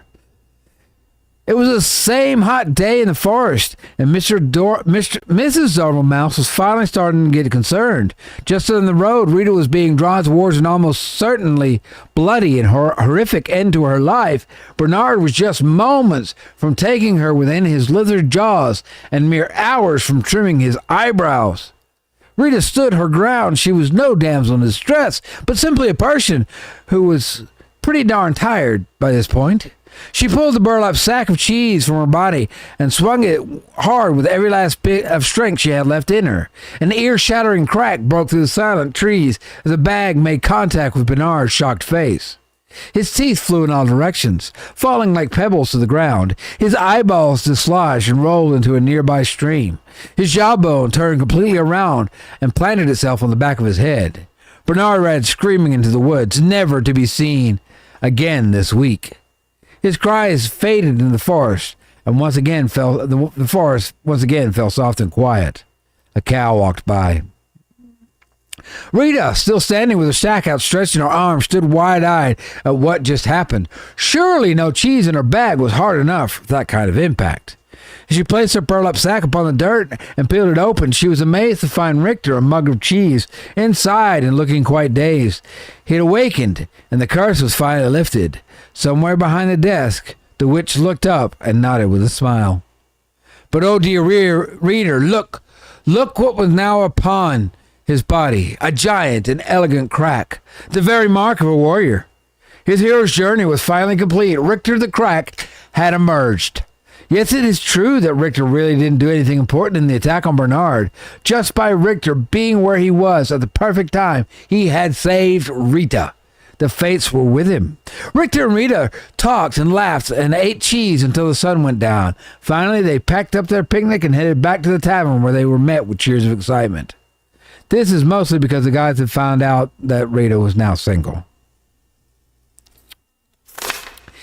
As the night wore on into the early morning of the hours, the tavern remained alive in the castle courtyard, with singing and dancing and cheddar cider. Oh, what a celebration. But like all parties of such proportion, eventually everyone sobers up and you have to go home. Before long, it was dawn. The sun began to rise steadily in the west, making a fresh adventure on the horizon. And wind of a new direction began to blow with a more steady pace. It skittered across the ground and found its way between the floorboards of the governor's castle.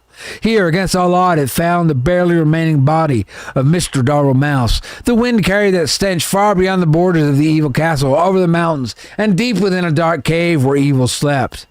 "What the heck is that smell?" said Evil, awakening with hellfire burning behind his eyes. Eventually, news of this great evil spread out from town to town until it reached the ears of Richter the Cracked. He polished his sword and gathered some crumbs of bread to store away in his mug. Wearing his best expression of courage, Richter once again set off to conquer the day. His story was not yet over. But for now, dear reader, we return to our own lives. So, let us end this tale with one closing thought, shall we? Be we cracked or small, or even dead, there's always a purpose to where we're all led. Be brave and strong, and lest we forget, fate isn't quite done with any of us just yet. Woohoo! Okay. Interesting. So I could read it. Exit. Okay. All right then. What are you standing there for, lady? I'll come see you. It's time for us to quit. Did you have any questions? Is it always night here? It's always dark, if that's what you mean. Yeah. For as long as I can remember. Okay. Are you very old? No. As far as I understand it, I'm something quite new. Although, I didn't turn out the way I was supposed to. I know. One in a long line of failed experiments. But Wilson will keep trying. Okay. And do you trust Wilson? This is the realm of the ink demon. The shadow hangs over us all. I don't trust anyone. But Wilson takes care of me, keeps me safe. He once said I remind him of something he called his mother. Tell me, is that a good thing, where you two are from? Sometimes, I'm yes. not sure. I don't think I ever had one. Well, no matter. Now, I was told to make sure you get some sleep once you got here. So get nice and comfy and relax. I left something on the table that might just help you nod off. It's my own recipe. Works very fast. Just follow the instructions. Carefully. Thanks, Betty. Of course. If you need anything else, I'll come straight away. I'm always up.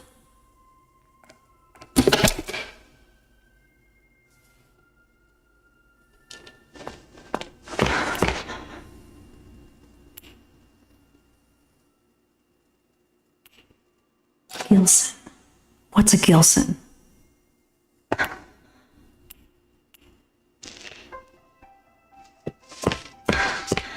Okay.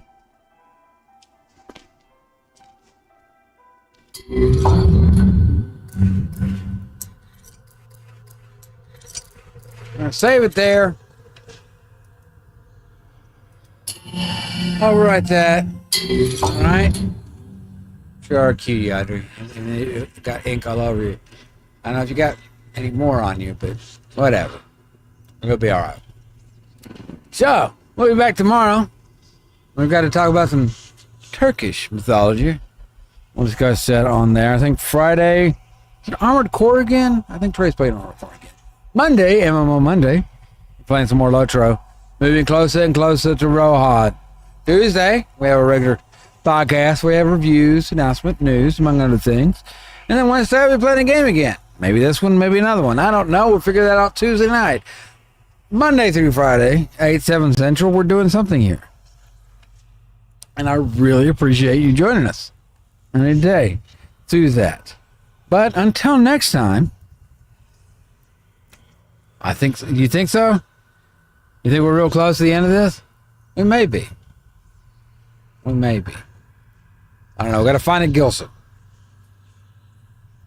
We got that. Location, retreat, Audrey's room. But until next time, I've been Rungren. This has been the Full Spectrum. Please remember, always remember, always enjoy the full spectrum that Bendy and the Dark Revival has to offer.